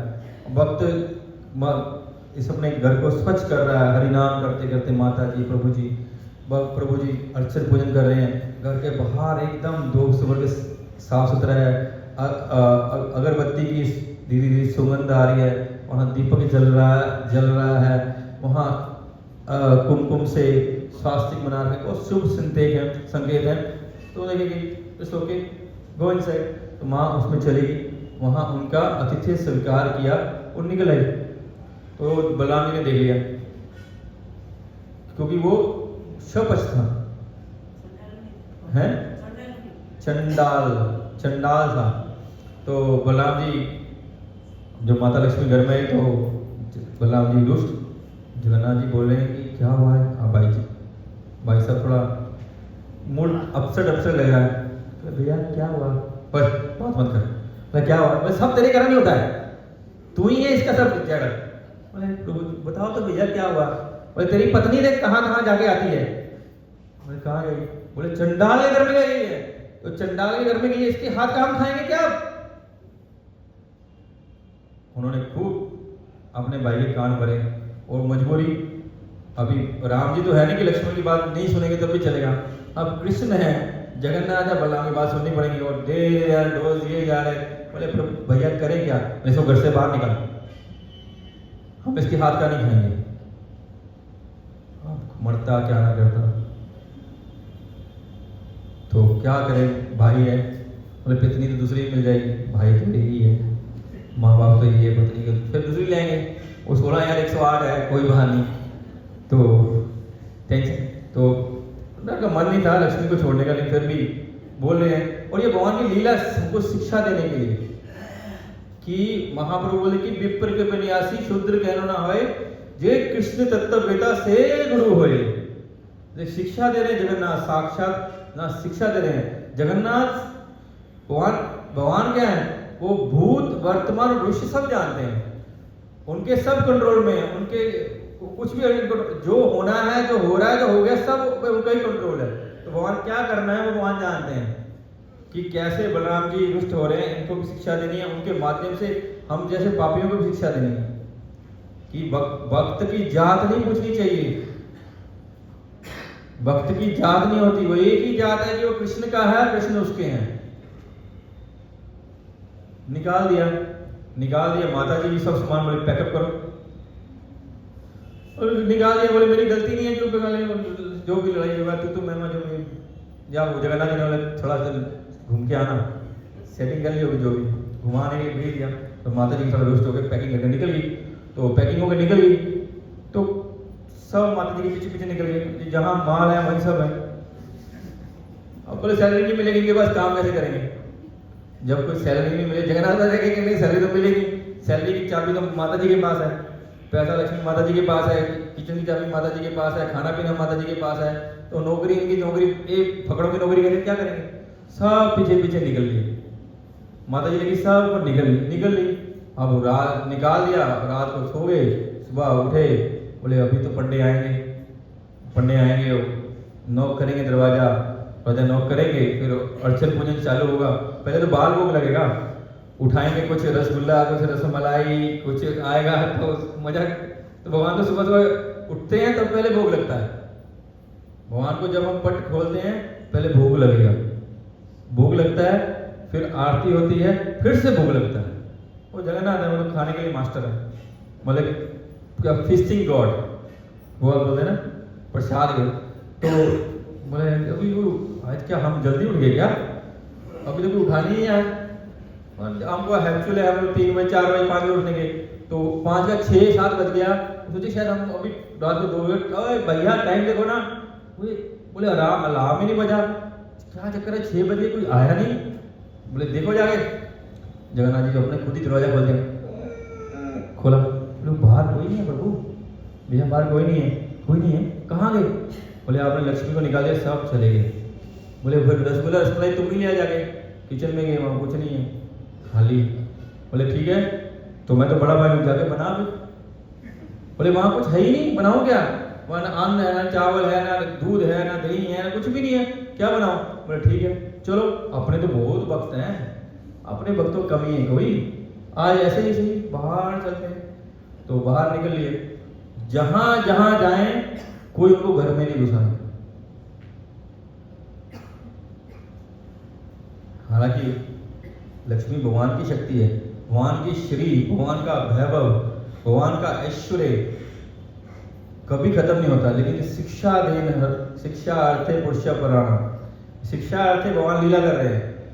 जहाँ वैष्णव कर गए वो खिलाए नहीं, ब्राह्मण कर गए खिलाए नहीं, उनको खुद बनाने के लिए चेष्टा में बोले कि ठीक है मैं लकड़ी लेके आता हूँ, तो चूल्हा इतना अनाज, कहीं कुछ नहीं मिला। धक्के खाए, एक दिन 2 दिन भूख से, जिसको दिन में 8 बार खाना है, और भी भर के 56 हो, 8 बार 56 को खाना है, उसको 2 दिन 3 दिन नहीं मिलेगा तो क्या अवस्था होगी? तो अवस्था खराब जगन्नाथ जी की और बलदाव जी की। कमजोर, बहुत क्या बोले, कमजोरी फील कर रहे हैं कि चला नहीं जा रहा। कमजोरी फील होगी ना, कुछ चला नहीं, कुछ कमजोरी फील कर रहे हैं। और ढूंढते ढूंढते ढूंढते ढूंढते एक घर से बहुत खुशबू आ रही है। जैसी खुशबू, बोले जगन्नाथ, ये तो हमारे जैसा जगन्नाथ मंदिर में खुशबू आती, वैसी खुशबू आ रही है। अब बलराम जी को मालूम था कि ये घर तो लफड़े वाला घर है, यही घर के लफड़े में तो हम फंसे हैं। बोले ठीक है, जगन्नाथ जी बोले चलो ना भाई, इतने दिन से भूखे हैं, क्यों कर रहे हैं, चलो। और ठीक है चलो, बोले हम लेकिन इनके हाथ का नहीं खाएंगे, ठीक है। वो बोले ठीक है, उनको बोला कि हमको थोड़ा अन्न चावल दे दो, हम अपना बनाए खाएंगे। तो जगन्नाथ जी बलराम जी चेष्टा कर ली, अग्नि ही जली नहीं चूल्हे की, चूल्हे की अग्नि नहीं जली, अग्नि नहीं जली। बोले क्या करें? बोले चल दूर छाड़, जो बना वही ला, वही मंगा ले। जब उन्होंने बोला जो बना वही मंगा ले, तो खुशबू तो आई रही। और जब इतना भूख लगी हो और उधर से नाक में खुशबू जा रही है, कहाँ रुका जाता क्या? एकादशी का व्रत, निर्जला व्रत किया है, उधर बढ़िया बढ़िया पकवान बने हुए हैं, एकदम राज कचौरी का खुशबू आ रहा है, जलेबी का खुशबू आ रहा है, गुलाब जामुन का खुशबू आ रहा है, खीर का खुशबू आ रहा है, चना पनीर का खुशबू आ रहा है। बोले भाई जल्दी कर, जल्दी, कितने बजे पारण है भाई, जल्दी बता, पारण का टाइम हो गया। 9, क्या बोल रहे हैं, महाप्रसाद बोलेंगे, चल चल जल्दी ला, भोग लग गया तो बोले ले आओ। जब उन्होंने टेस्ट किया, बोले नहीं, खुशबू तो ठीक था, ये टेस्ट भी सामान्य नहीं है, ये पक्का ये माँ लक्ष्मी यही है। जगन्नाथ को पहले ही पता था, तो ये लीला रची उन्होंने जगन्नाथ को पहले।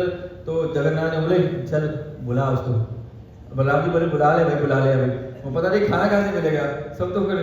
तो जगन्नाथ जी ने बुलाया उनको, जगन्नाथ जी ने बात जाके बोला सॉरी गलती हो गई, क्षमा कर दीजिए। मतलब ये तो फिक्स वर्ड है ना, ये हम शादी के साथ इन्वेलम में सॉरी वर्ड में मिलता है। मतलब ये निकाल दीजिएगा कि भाई फंस जाओगे, जब भी कुछ हो इसको दिखा दो। जब हैं चिन्ह हो गया ना, ये भी हमारा चिन्ह है भाई, हम प्रभु हैं आपके सॉरी। तो आगे तो माता फिर वापस की, तो जो लक्ष्मी है, श्री का, वैभव का, मान का, प्रतिष्ठा का, समृद्धि का, ऐश्वर्य का लेके आती है। और क्या कलश आया, और एक कलश भगवान ने और किसी को दिया था, और सूर्य भगवान ने दिया था, एक अक्षय पात्र, भगवान का कलश है जिसमें भगवान के भक्तों के लिए कभी खाली नहीं होता।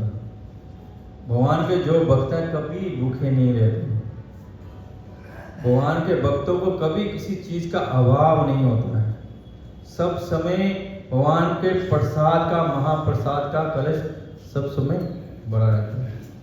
और चौथा कलश है भगवान के प्रेम का, जो इस भगवान के चरणों में अपना ध्यान लगाएगा, जो इस चरणों की प्राप्ति करना चाहेगा, उसको कृष्ण प्रेम मिलेगा, उसको कृष्ण प्रेम मिलेगा। वो अमृत जिसके लिए हम जन्म जन्मांतर में तरस रहे हैं। बोलते भगवान का ये 4 कलश है, एक में नाम अमृत है, एक में भगवान का कथा अमृत है। नाम अमृत, भगवान का नाम अमृत है कि अजामिल में एक बार नाम लिया तो वो अमर हो गया, भागवत में आ गया। वो पापी थे, एक बार नारायण बोला उस नाम के बल पे यमदूत भाग गए। उस नाम की ऐसी कृपा हुई कि वो भक्त बन गए। ऐसी नाम की ऐसी कृपा हुई कि वो भवधाम चले गए। बोले दूसरी कलश में क्या कथा अमृत है। भगवान की जो कथा है वो अमृत है। जो भगवान की कथा सुनते हैं वो अमृत पान करते हैं। बोलते मैं कल एक ना वो लिंक भेजा था हमारे हनुमान जी को। वृंदावन के बहुत बड़े संत भगवंत, एक छोटा सा उनका 8 मिनट का कथा था, मैं सुन रहा था कथा अमृत के बारे में। क्योंकि हम लोग अपने आप को तथाकथित भक्त बोलते हैं, तथाकथित वैष्णव बनने सोचते हैं, वैष्णव हो गए हैं। तो एक महान भगवान के वैष्णव, एक भगवान के इतने बड़े भक्त, जो भक्त सम्राट कह सकते हैं, तो वो भक्त सब समय भगवान की सेवा में आते रहते हैं। कौन? हनुमान जी। उनसे बड़ा भक्त बन सकते हैं हम? उनसे बड़ा भक्त हो सकता है कोई? उनके उससे ज्यादा कोई भगवान की सेवा कर सकता है क्या? 24 घंटे 7 दिन 365 दिन सब समय भगवान की सेवा में, लेकिन वो कथा नहीं सुनते थे। उनको कथा में इंटरेस्ट नहीं था। मेरे को ये जब सुना मेरे को हनुमान जी की याद आई अपने। मैं कहा अपने हनुमान जी को कथा में इंटरेस्ट नहीं है, सिर्फ सेवा में। तो मैंने इसलिए वो उनको फॉरवर्ड किया। मैं शायद सुने होंगे तो पता नहीं सुने होंगे तो पता। तो कथा में महाराज श्री बोलते हैं कि हनुमान जी कथा नहीं सुनते थे। भगवान ने बोला भाई तू मेरी कथा नहीं सुनता। कोई भी कितना ही बड़ा भक्त हो, उनको भक्तों के मुख से कथा श्रवण करना चाहिए, क्योंकि भक्ति श्रवण से ही ब्रह्म होती है। श्रवण कीर्तन स्मरण पाद से श्रवण करना सबसे जरूरी है कि हम श्रवण करें। कान में हमारे सब समय, कान के माध्यम से हृदय में हरि कथा सब समय उसका रस पान हम करते रहे। दुकान में चला के छोड़ दो, जितना भी हमारा मन जाएगा, खा रहे हैं, नहा रहे हैं, कुछ कर रहे हैं, डस्टिंग कर रहे हैं, सब साफी कर रहे हैं, बर्तन साफ कर रहे हैं, वो चला के छोड़ दो ना उसको। आप 1 घंटा काम किए, 1 घंटा आपका 1 सेकंड तो आपके कान में कुछ जाएगा, 1 सेकंड तो कुछ ना कुछ जाएगा, छोड़ दो। कभी अभ्यास होना था कि उससे हमारी उसका रसास्वादन करने का हमारा आदत बनेगी, हमको वो कथा अच्छी लगने लग जाएगी। हालांकि भक्तों को कथा अच्छी लगने, लेकिन वो पीने करते कान से रसा पान लेने वो धीरे धीरे अच्छी लग रहे हैं। हनुमान जी को कथा पसंद नहीं थी, वो कथा में जाते नहीं, जहाँ सत्संग हो जाए नहीं। भगवान ने बुलाया भाई इधर प्रभु जी कहाँ जाना है? बोले कहीं नहीं जाना, कथा सुनने जाना। कथा तो सेवा कौन करेगा? बोले सेवा अपने आप होती रहेगी, जाओ जाके कथा श्रवण करो। बोले कहाँ जाऊं? बोले काकभूषणी के पास। काकभूषणी के पास जाकर कथा सुनो, जो हुक्म प्रभु ने बोला करना पड़ेगा। गए वहां पे कथा सुन रहे हैं, कथा हो रही है, रामायण की कथा हो रही है, काकभूषणी रामायण की कथा कर रहे हैं। उसमें वही वृत्तांत आता है जब हनुमान जी लंका जाते हैं। बोले हनुमान जी समुद्र के तट पर बैठे थे, जामवंत ने उनको उनकी जो शक्तियां हैं उसके बारे में उनका स्मरण कराया। बोले जैसे ही उनके बारे में उनको स्मरण कराया तो हनुमान जी ने विराट रूप ले लिया। बढ़ते गए बढ़ गए, इतने बड़े हो गए कि हनुमान जी ने एक पांव भारत में और दूसरा पांव लंका में रख दिया। और लंका में रख दिया, देखा मां सीता है, देखा फूंक मारी, सारी लंका जला दी। हनुमान जी बोले कुछ ज्यादा ही गप मार रहे हैं। मैं तो ऐसे कुछ किया ही नहीं, मेरी कथा हो रही है, इतनी बड़ी ठग छोड़ रहे हैं। बोले कथा वाले होते हैं बड़ी बड़ी हाँकने रख ले जाते हैं। वो घर कथा सुन के शाम को वापस आ गए, वो बैठे सोच रहे हैं उदास से। प्रभु बोले क्या हो? कथा सुन? हाँ सुन के आया। कैसी लगी? बोला प्रभु वो बहुत ज्यादा फेंक रहे थे। बोले फेंक रहे थे? तेरे को क्या लगता है कि वो झूठ बोल रहे थे? बोले हाँ वो एकदम पूरे ही फेंक रहे थे, मेरे को तो पता मैंने क्या किया, वो फेंक ऐसे उल्टा पल्टा बोल रहे थे। ओ कहते ठीक है, कहते ये अंगूठी मेरी पकड़, अगली बार उनको जाके देना। जैसे अंगूठी हनुमान जी के हाथ में दी, अंगूठी उड़ पड़ी, अंगूठी उड़ी, हनुमान जी अंगूठी पकड़ने के लिए पीछे पीछे उड़ रहे हैं, उड़ती गई, हनुमान जी से पकड़ नहीं पा रहे हैं। वो मंदराचल पर्वत पे चली गई, मंदराचल पर्वत पे हनुमान जी पहुंच गए। वो अंगूठी एक गुफा में चली गई, गुफा में चली गई तो हनुमान जी अंदर जाएंगे, अंगूठी प्रभु की अंगूठी है। और जैसे गुफा में बोला कोথায় যাচ্ছিস रे भाई, दाना एंट्री पास है। देखेंगी एक और बड़ा सारे बंदर, उनसे भी बड़े बंदर वहां गेट पे, गेट कीपर के खड़े हैं। बोले पापा रे तो मेरे से बड़ा है, गेट पे खड़ा। बोले किसको मिलना है? बोले मेरी अंगूठी अंदर गई है। बोले अंगूठी अंदर गई है तो बोले किसकी अंगूठी है? बोले श्री राम की अंगूठी है, मेरे प्रभु हैं, मैं हनुमान हूं। बोले है तुम हनुमान है? तो माथा खराब हो गया कि तुम्हें छोटा सा पिटना सा को हनुमान बोलते हैं क्या? बोले माँ तुम झूठ क्यों बोल रहा है, तुम हनुमान नहीं, हनुमान तो अंदर बैठा है, हमारे स्वामी का नाम हनुमान है, हमारे जो मालिक है उनका नाम हनुमान है। बोले हनुमान वो है? कहते मैं हनुमान। बोले नहीं वो हनुमान है। तो अच्छा ठीक है प्रभु जी आपकी बात मानी, वो हनुमान में तो हनुमान के दर्शन करा दो। बोले वो हनुमान जी गुफा में अंदर गए, वो जो उनके सिपाही थे, वो बड़े से सिपाही थे, वो छोटे से हनुमान को अंदर लेके गए। जब अंदर जा रहे हैं, बोले अंदर इतना शीतलता, इतना रस, इतना वैभव, और सामने देखते बहुत बड़े हनुमान जी बैठे हैं, उनके रोंगटे खड़े हुए थे। मैं एक ही कैसे? बोले वो ऐसे दिव्य थे, कोटि कोटि चंद्रमाओं की शीतलता और प्रकाश उनमें से प्रकाशित हो रहा था। बोले हे जो भगवान ने क्यों किया उनको मिलाने के लिए? तो बोले हाँ कौन है? बोले ये बोला मैं हनुमान हूँ। बोले हाँ ये भी हनुमान है। बोले मैं भी हनुमान? बोले हाँ। कहते मैं भी हनुमान हूँ, तुम भी हनुमान हो। बोले भगवान देखिए कि वहां जो अंगूठियों का ढेर लगा हुआ है, अंगूठियों का ढेर लगा हुआ, जैसी वो अंगूठियां हैं भगवान ने दी थी वैसे अंगूठियों का ढेर लगा हुआ है। हनुमान से पूछते हैं क्या हुआ? बोले तुमने कथा पे संशय किया था ना? बोले हाँ। कहता कथा पे संशय मत करना। कहते जिस कल्प में मैंने राम जी की लंका को जीता गया था वो उस कल्प की कथा बता रहे थे। इस कल्प में तुम गया है, उस कल्प में मैं गया था। बोले ठीक है प्रभु जी वो तो ठीक है, इतनी अंगूठियां लो। बोले हर कलम में तेरे को संशय हो जाता है, इसलिए हर कलम में राम तुमको अंगूठी देके यहाँ भेजते हैं, तो जब तुम यहाँ आते हो तो संशय दूर होता है। तो मैं एक अंगूठी से दो अंगूठी बनाता हूँ, एक अंगूठी तुम ले जाते हो और एक अंगूठी यहाँ रह जाती है। इसलिए जो संत भगवंत हैं, जो शुद्ध वैष्णव हैं, उनसे के मुख से निकला हुआ हर वाक्य परम सत्य है, वो झूठा नहीं है। हम सोचते हैं कि बहुत सारे वो 5 साल के बच्चे ने गिरिराज कैसे उठा लिया, उसने इतनी बड़ी बड़ी राक्षसी कैसे हो गई, इतने योजन की बड़े बड़े राक्षस कैसे हो गए, किलोमीटर किलोमीटर बड़े राक्षस है। हम लोग उस पर संशय करते हैं कि फालतू बकवास लिखा, कुछ ज्यादा लिखा रहा है। 33 कोटि देवी देवता कैसे हो गए, हमने उस पे शास्त्रों पे साधु के वचनों पे संशय करते हैं।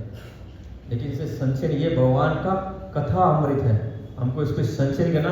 क्योंकि जो साधु बोल रहे हैं क्या बोल रहे हैं? शास्त्र बोल रहे हैं, और वो मिथ्य नहीं है। अगर वो घटित नहीं हुआ है तो वो घटित हो जाएगा।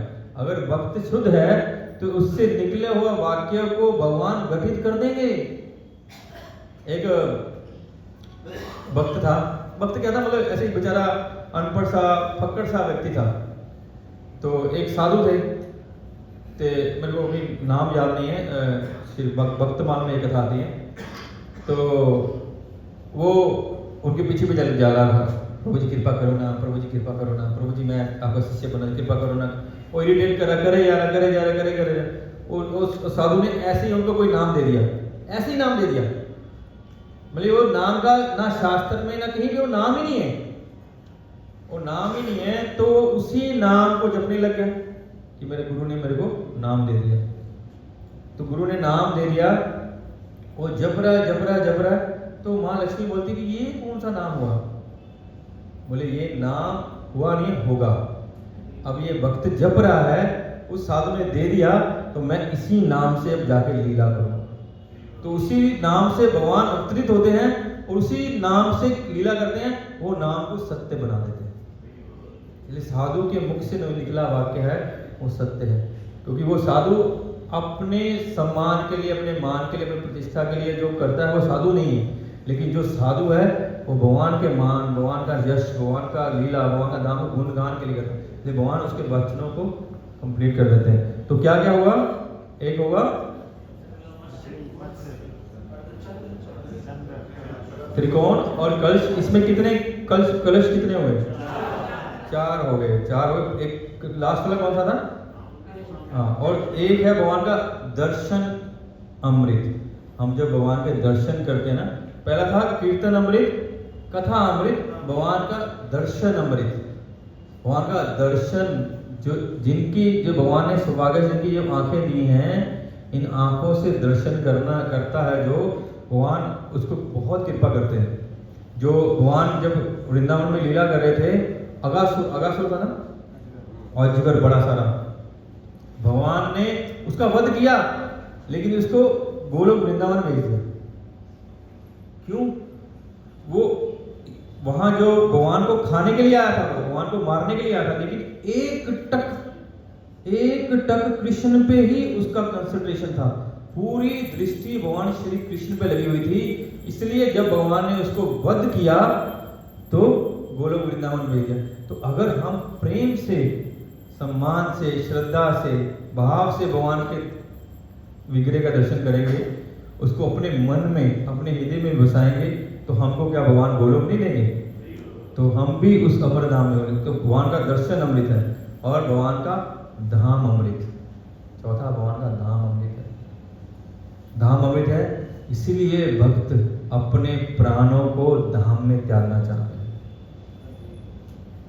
चाहते हैं कि हमारा जो प्राण है वृंदावन में गए, हमारे जो प्राण है जगन्नाथपुरी में निकले, हमारे जो प्राण है बद्रीनाथ में निकले, हमारे जो प्राण है मायापुर में निकले। क्यों? कि जो भगवान के इस धामों में अपने प्राण को छोड़ता है, वो भगवत धाम जाना उसका निश्चित हो जाता है।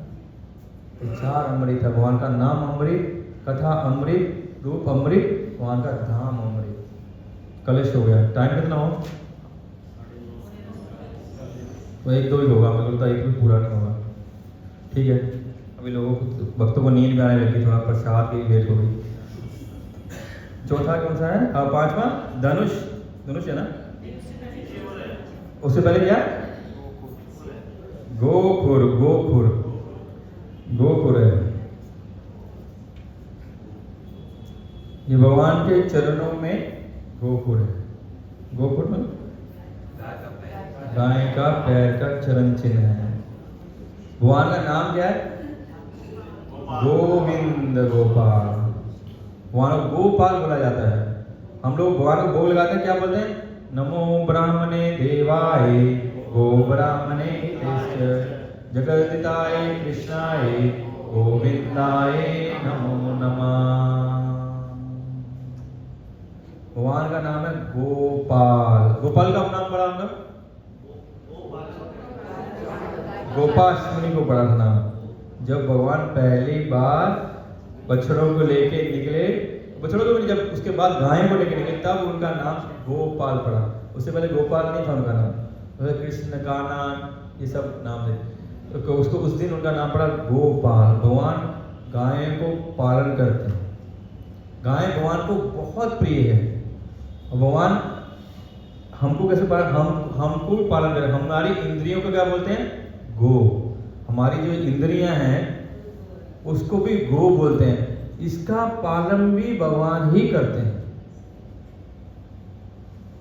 हमें कोई शक्ति, कोई क्षमता, कुछ भी ऐसा नहीं है हम इसका पालन कर सकें।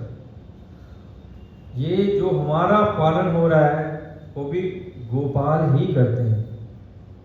इसलिए गोविंद, इंद्रियों के स्वामी, गायों के स्वामी गोविंद, गोपाल भगवान उनके गायों के चरणों का, वो जो खुर का जो चिन्ह है वो अपने चरणों में ही करते हैं।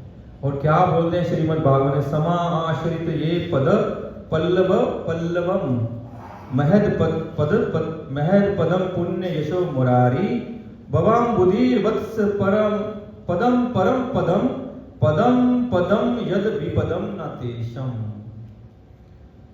बोलते हैं कि समा आश्रित ये पद पल्लवम कि जो भगवान के चरणों में आसक्ति कर लेते हैं, जो भगवान के चरणों में अपना प्रेम जागृत कर लेते हैं, जो भगवान के चरणों में अपने को शरणागत कर लेते हैं, उसके लिए ये भवसागर गो के खुर के समान हो जाता है। जैसे बच्चा 1 मिनट में एक छलांग मार के, छोटा सा बच्चा उसको पार कर लेता है, ऐसे ही भक्त इस भवसागर को छलांग मार के एक बार में ही पार कर, और उनके जीवन में पदम पदम यद विपदम ना तेषम, कि उनके जीवन में कोई विपदा नहीं आती। सारी विपदाएं, सारे कष्ट, सारे संघर्ष, सारे क्लेश भगवान के चरणों में भक्ति करने से, चरणों में अपने को समर्पित करने, सब मिट जाते हैं, सब मिट जाते हैं। अगला क्या है? इसमें एक कथा और आती है, जैसे भगवान के इतने ये चरण है, बहुत कोमल है, बहुत कोमल है। जब भगवान गोपाल बने ना, या भगवान ने पहले बछड़ों का, गायों का लेके भगवान निकलने लगे थे पालन करने के लिए, जैसे उनको परमिशन मिली और जैसे वो अनुष्ठान हुआ, क्योंकि ये फर्स्ट टाइम कर रहे हैं, उसमें यज्ञ हुआ, अनुष्ठान हुआ, तो गाय को बछड़ों को निकलने लगे थे, तो गाय आगे नहीं जाती तो बछड़े पीछे भी जाते, लेकिन कोई गाय आगे नहीं गई। गाय अपने अस्तबल से निकल नहीं रही थी, जो उनका गौशाला थी उससे निकल नहीं रही थी। क्यों? बोले जब हम चलेंगे तो हमारी धूल भगवान के मुख पे पड़ेगी, उसने निकल, और भगवान आगे गए चलेंगे तो हम चलेंगे। तो भगवान बांसुरी, हम देखेंगे ना बहुत सारे मंदिरों में पिक्चर लगी जाती है, भगवान और बलराम जी उनके गोपाल बांसुरी लेके आगे बजाते हुए चलते हैं, गाय पीछे पीछे चलते हैं। तो गायों को पता लगा कि कल तो ठाकुर जी हमको पालन करने के लिए वृंदावन के जंगल में जाएंगे। बोले वृंदावन में जंगल में जाएंगे तो इनके चरण तो बहुत कोमल है, इतने कोमल है, गोपियों इनकी सब समय गुणगान करती है, और सब समय इनके चरणों भी वो निछावर हो जाती हैं, सब समय उनको चाहती हैं हमारे वक्षस्थल पे उनके चरण धारण करके रखना चाहती हैं, अपने वक्षों का कुमकुम उनके चरणों पे लगाना चाहती हैं। बोले इतने सॉफ्ट इनके चरण हैं कि वहाँ वृंदावन के ये कंकर, ये कांटे, ये टहनियाँ, ये पत्ते, तो इसका क्या होगा? कभी भगवान ने को माँ यशोदा ने बोला कि ये तुम खड़ाएं, ये चप्पल ले लो, ये लेके जाना, ये छाता ले लो। तो भगवान ने स्ट्रेटली डिनाई कर दिया, बोले अगर मैं चप्पल मैं तभी डालूंगा जब आप गाय के चप्पल डालोगे, ये चप्पल डाले जाएंगे तो मैं चप्पल डाल के जाऊंगा। भैया बोली 9 लाख गायें तेरे पिताजी के पास, 9 लाख माने 36 लाख चप्पल चाहिए, तो इतना पॉसिबल नहीं है। और ठीक है मैं भी नहीं करूँ, मैया ने छोड़ दिया। तो लेकिन गाय के लिए भगवान ने त्याग किया, तो गाय रात को सारा गौशाला के दरवाजे तोड़ के निकल गई। गौशाला के दरवाजे को तोड़ के निकली तो पूरा वृंदावन को अपने खुर से मार मार के उसके जितने कंकर पत्थर थे सबको समतल कर दिया, सबको निर्मल कर दिया, और सारे वृंदावन में अपना जो दूध था, सारे वृंदावन के जो वन के जो रास्ते थे, सारे वृंदावन के वन के रास्तों को माताओं ने अपने दूध से धो दिया।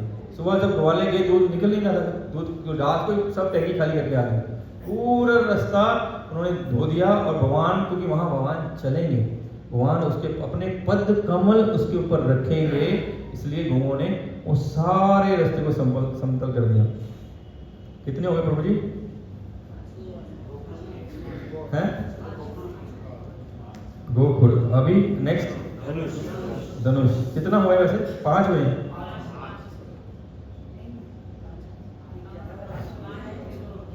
अगला है धनुष। धनुष किसका साइन है? राम जी का। और राम जी क्या करते हैं धनुष से? दुष्टों का संहार करते हैं, और प्रत्राणाय साधुना विनाशाय च दुष्कृता धर्म संस्थापनाय अर्थे संभवानी युगे युगे। उससे दुष्टों का नाश करते हैं, लेकिन भक्तों की भक्तों की रक्षा करते हैं। तो भगवान अपने ये साइन है कि जो भगवान के चरणों में शरणागत हो जाता है उसकी रक्षा की रिस्पॉन्सिबिलिटी भगवान अपने ऊपर लेते हैं। उसके जीवन से भय मुक्त कर देते हैं उसको, उसके जीवन से अनिष्ट मुक्त कर देते हैं उसको, और उसको कोई भी किसी प्रकार भक्त को किसी प्रकार की चिंता की आवश्यकता नहीं, क्योंकि स्वयं भगवान उसकी रक्षा के लिए सब समय लगे रहते हैं। जब रघुनाथ गोस्वामी राधा कुंड के तट पर बैठे जप कर रहे थे तो उस समय तो जंगल था, तो अभी से भी 50-60 साल पहले वृंदावन जंगल ही था। अभी तो हम लोग का हमारा दुर्भाग्य है, एक तो सौभाग्य कि हम वृंदावन के दर्शन कर पा रहे हैं, एक दूसरा दुर्भाग्य कि हम उस दिव्य वृंदावन को इन आंखों से अभी देख नहीं पाते, क्योंकि हमारी आंखें भौतिक हैं। अभी तो हम बड़ी बड़ी बिल्डिंगें, सड़कें ये देख रहे हैं। हालांकि जो भक्त शुद्ध भक्त हैं उनको दिव्य वृंदावन के दर्शन होते हैं, लेकिन पहले सबको होते थे। लेकिन हमने इतने पाप किए हैं कि ये सौभाग्य हमको मिला नहीं। हमारा जन्म थोड़ा लेट हुआ कि हम ये 50-60 साल पहले जब वहाँ अगर पैदा जन्म हुआ होता है या वहाँ जाने का सौभाग्य मतलब दिव्य वृंदावन उस शीतल यमुना को देख पाते। बोले यमुना के जल से ही मंदिरों को धोया जाता था, श्री विग्रह की सेवा होती थी, भगवान के लिए भोग बनता था, यमुना के जल को ही लेके आते थे। यमुना के जल को भर के लाके भगवान के मंदिर को सेवा होती थी, लेकिन अभी हम उस यमुना को नहीं पा रहे। उस दिन प्रभु जी मेरे को कथा सुना रहे थे गौरदास जी महाराज की। मेरे को सौभाग्य मिला प्रभु से कुछ समय वार्तालाप हुआ, प्रभु जी को उनके दर्शन भी हुए, करने का सौभाग्य हुआ। अभी हमारे मेरा कभी सौभाग्य नहीं, प्रभु जी आशीर्वाद करेंगे तो होगा। तो प्रभु बता रहे थे कि एक दिन क्या हुआ, तो गौरदास बाबा जी महाराज आप वहाँ जा रहे थे, यमुना के सुबह सुबह स्नान के लिए जा रहे थे, लेकिन बोले कि उनके मन में एक भाव जागृत हुआ कि सुबह सुबह मंगला में जाना है, अभी यमुना जी के स्नान करेंगे, यमुना जी में तो गंदे नाले ये वो सब पड़ते हैं, तो इससे स्नान करेंगे तो क्या होगा।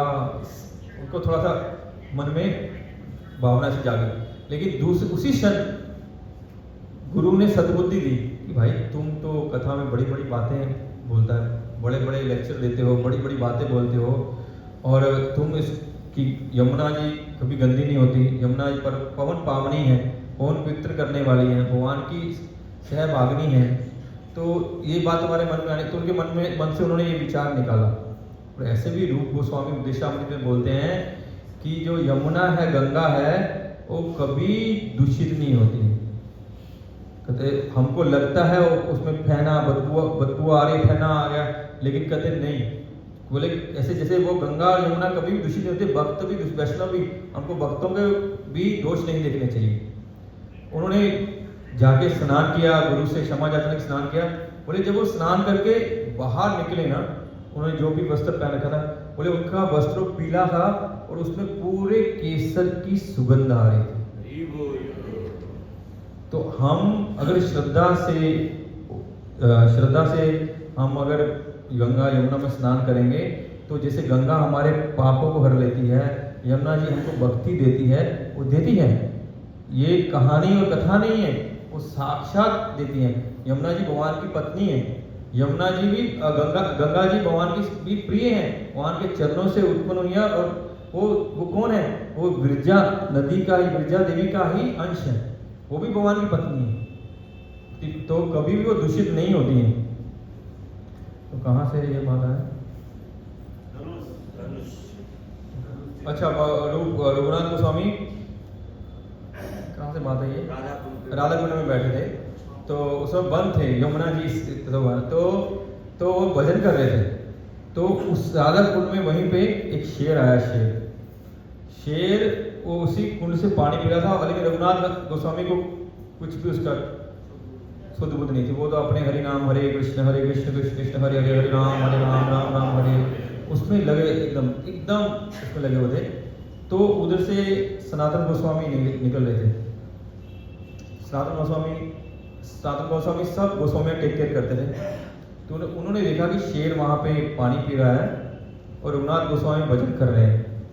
तो कृष्ण धनुष वहाँ लेके वहाँ खड़े, रघुनाथ गोस्वामी की रक्षा के लिए स्वयं कृष्ण धनुष्मान लेके खड़े हैं। इसलिए जो भक्त निष्ठा से भगवान के चरणों में शरणागत होता है, भगवान उसकी रक्षा करते हैं। ये धनुष है कि हमको जो भक्त शरणागत है उसकी रक्षा का जो रिस्पॉन्सिबिलिटी है भगवान अपने ऊपर लेते हैं। ब्रजवासी भगवान के शरणागत थे तो भगवान ब्रजवासियों को कालिया से रक्षा की, महादावा अग्नि पी गई। जब कालिया दमन हुआ तो सब थक गए, थकने के बाद सब लोग वहीं सो गए जंगल में। ऐसे तो भगवान जब सुबह गोचरण के लिए जाते थे, संध्या को वापस आते थे। तो उस दिन लीला हुई क्या, भगवान गए सुबह को, आए भी सुबह को, तो रात को वहीं वन में रुक गए। सिर्फ ब्रजवासी भी रुक गए, लेकिन रात को असुर ने वहां पे आक्रमण किया और सारे ब्रजवासी जहां सो रहे थे उसके आसपास दावा अग्नि जला दी। तो भक्तों का, ब्रजवासियों का एक ही आश्रय कौन, कृष्ण कृष्ण महाबाहु भक्ता नाम अभयंकर। कृष्ण कृष्ण कृष्ण, हे कृष्ण महाबाहु, तुम भक्तों का अभय करने वाले हो, भक्तों का भय दूर करने वाले हो, हमारा भय दूर करो। तो उनका भय दूर करने भगवान बोले सब आंखें बंद कर लो। तो भगवान ने आंखें बंद कराई और सारा दावा अग्नि सब कर दिया अपने भक्तों के लिए। बोले हमारे होंठ में थोड़ा गर्म दूध लग जाए तो हम जल जाते हैं। बोले इतना गर्म करके दिया, पता नहीं पीना है, जल्दी जाना है। तो भगवान भक्तों के लिए, भगवान भक्तों की रक्षा करते हैं। भगवान ने शिव जी की रक्षा की, भस्मासुर को मार गए। इसलिए जो भी भगवान के शरणागत होगा, जो भी भगवान का शरण में जाएगा, भगवान उसकी रक्षा करेंगे। तवम एकम दही माना नाम अपवर्ग असी संस्कृते।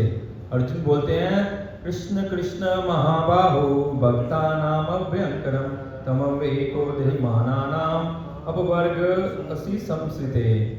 तुम है महाबाहु, हे कृष्ण, सबका भय को दूर करने वाले, और जितने भी देहधारी हैं उनका सबका पालन करने वाले, और आपकी ही कृपा से अपवर्ग मतलब उस भगवान के धाम जाने वाले। मेरे को अभी ध्यान नहीं, प वर्ग होता ना, प ब ब म, लास्ट वाला भ होता है भक्ति, म मुक्ति होता है। प मेरे को ध्यान नहीं आ रहा अभी। प वर्ग होता है, अप वर्ग होता है, एक तो होता है परिश्रम, जो हम लोग भौतिक जीव करते हैं। बोले वो क्या, प से परिश्रम, फ से फैना, ब से है बल, नहीं ब से तो भय तो लास्ट वाला आएगा, भय, भय और मृत्यु नहीं, ब से भक्ति उसमें है। जो भक्त है उसके लिए प वर्ग अलग है, अभक्तों के लिए प वर्ग अलग है। अभक्त है, परिश्रम करते हैं, मुंह इतना परिश्रम करते हैं, रात दिन मुंह से फैना निकल जाता है। बक ध्यान नहीं, मैं ब से बोल रहे हैं, बक करते हैं, और उससे भ से भय होता है। सारा जीवन भय में निकालते हैं, सब समय भय में रहते हैं, और लास्ट में म से मृत्यु, मृत्यु के। लेकिन भगवान के भक्त हैं वो मुक्ति प्राप्त करते हैं, भक्ति प्राप्त करते हैं। ठीक है, मैं इसको कितना हो गया, 10 बज गए हैं, कर लीजिए। रखे ना, अच्छा 6 हो गए ना, तो हो सकता है इसको टू भी कंटिन्यू करना है क्या? तो हम ये भगवान के चरण चिन्हों पे आज जो वैष्णव की महती कृपा से, प्रभुपाद की कृपा से, गुरु वैष्णव की कृपा से जो चर्चा कर रहे हैं, तो इसको कंटिन्यू रखेंगे। मे बी 1 या 2 सप्ताह लगेंगे, क्योंकि अभी 6 ही हुए हैं। तो लेकिन हमको क्या करना है, हम 6 हुए हैं, कौन कौन सा हुआ है? अच्छा, एक हाथ नीचे कीजिए, हाथ उठाइए, एक बोलिए। हाँ, आपको हाथ उठाए साथ ही बोल भी दिए, फटाक से आंसर दे दिए। ठीक है, एक चंद्रमा, अंजू पटवारी माता जी, त्रिकोण, चंद्रमा त्रिकोण, यस प्रभु जी। मछली 3, महावीर प्रभु है, कलश, जिंदल प्रभु है, गोपुर, धनुष। 6 हो गया, 6। हम लोग 6 पे चर्चा किए हैं। भगवान के चरणों में 19 चिन्ह है, श्रीमती राधा रानी के चरणों में भी 19 चिन्ह हैं। दोनों के चरणों में 19 चिन्ह है। हम लोग को भक्तों को प्रभु जी बोले थे, महात्मा बोले थे कि हमको इन चरणों को ध्यान करना चाहिए, सब समय इस भगवान के चरणों को अपने हृदय में धारण करना चाहिए। हमारे ध्यान, हमारी भक्ति सब समय भगवान के चरणों को प्राप्त करने के लिए होती है। तो ये 6 हैं। मैंने कुछ जो पहले संत भगवंतों के मुख से सुना वो कुछ बोला, कुछ जो इस लेक्चर को छोटा सा सुना उसको कुछ ऐड किया, कुछ जीवन में कुछ जो मैं सीखा थोड़ा बहुत उसको ऐड करके मैं बोलने का प्रयास किया।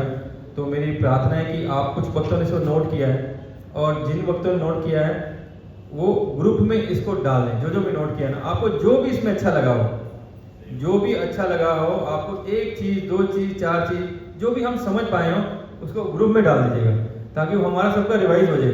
ठीक है, उसको ग्रुप में डाल दीजिएगा। आप अपने अपने ग्रुप में डाल दीजिएगा, तो हमारे एक कोई प्रभु जी उसको सबको संगठित करके मेन ग्रुप में डालते रहेंगे। ठीक है, आपको आज जो भी अच्छा लगा हो आज की चर्चा में जो हमने की है संत भगवान की वैष्णव कृपा से, गुरु की कृपा से, आपको जो भी अच्छा लगा उसको आप डालिए, फिर आपको तभी याद रहेगा, नहीं आप भूल जाएंगे। ठीक है, श्रील प्रभुपाद की श्रीमद् भागवत अमल पुराण की जय।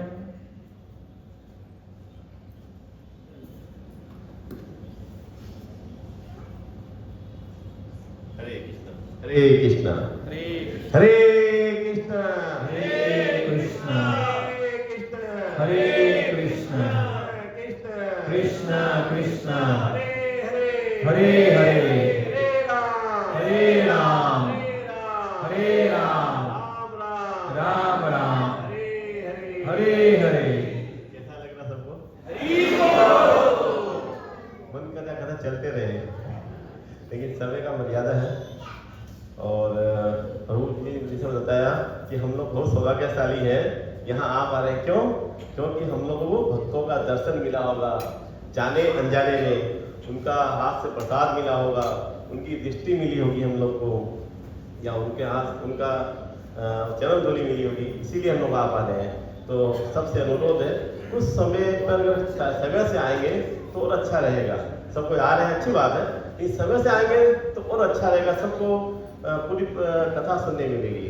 तो इसलिए निवेदन है, आग्रह है, रिक्वेस्ट है, सब समय से आने का चेष्टा कीजिए। आ रहे हैं बहुत अच्छी बात है, समय से आने का चेष्टा कीजिए। और प्रश्न किसी का कोई प्रश्न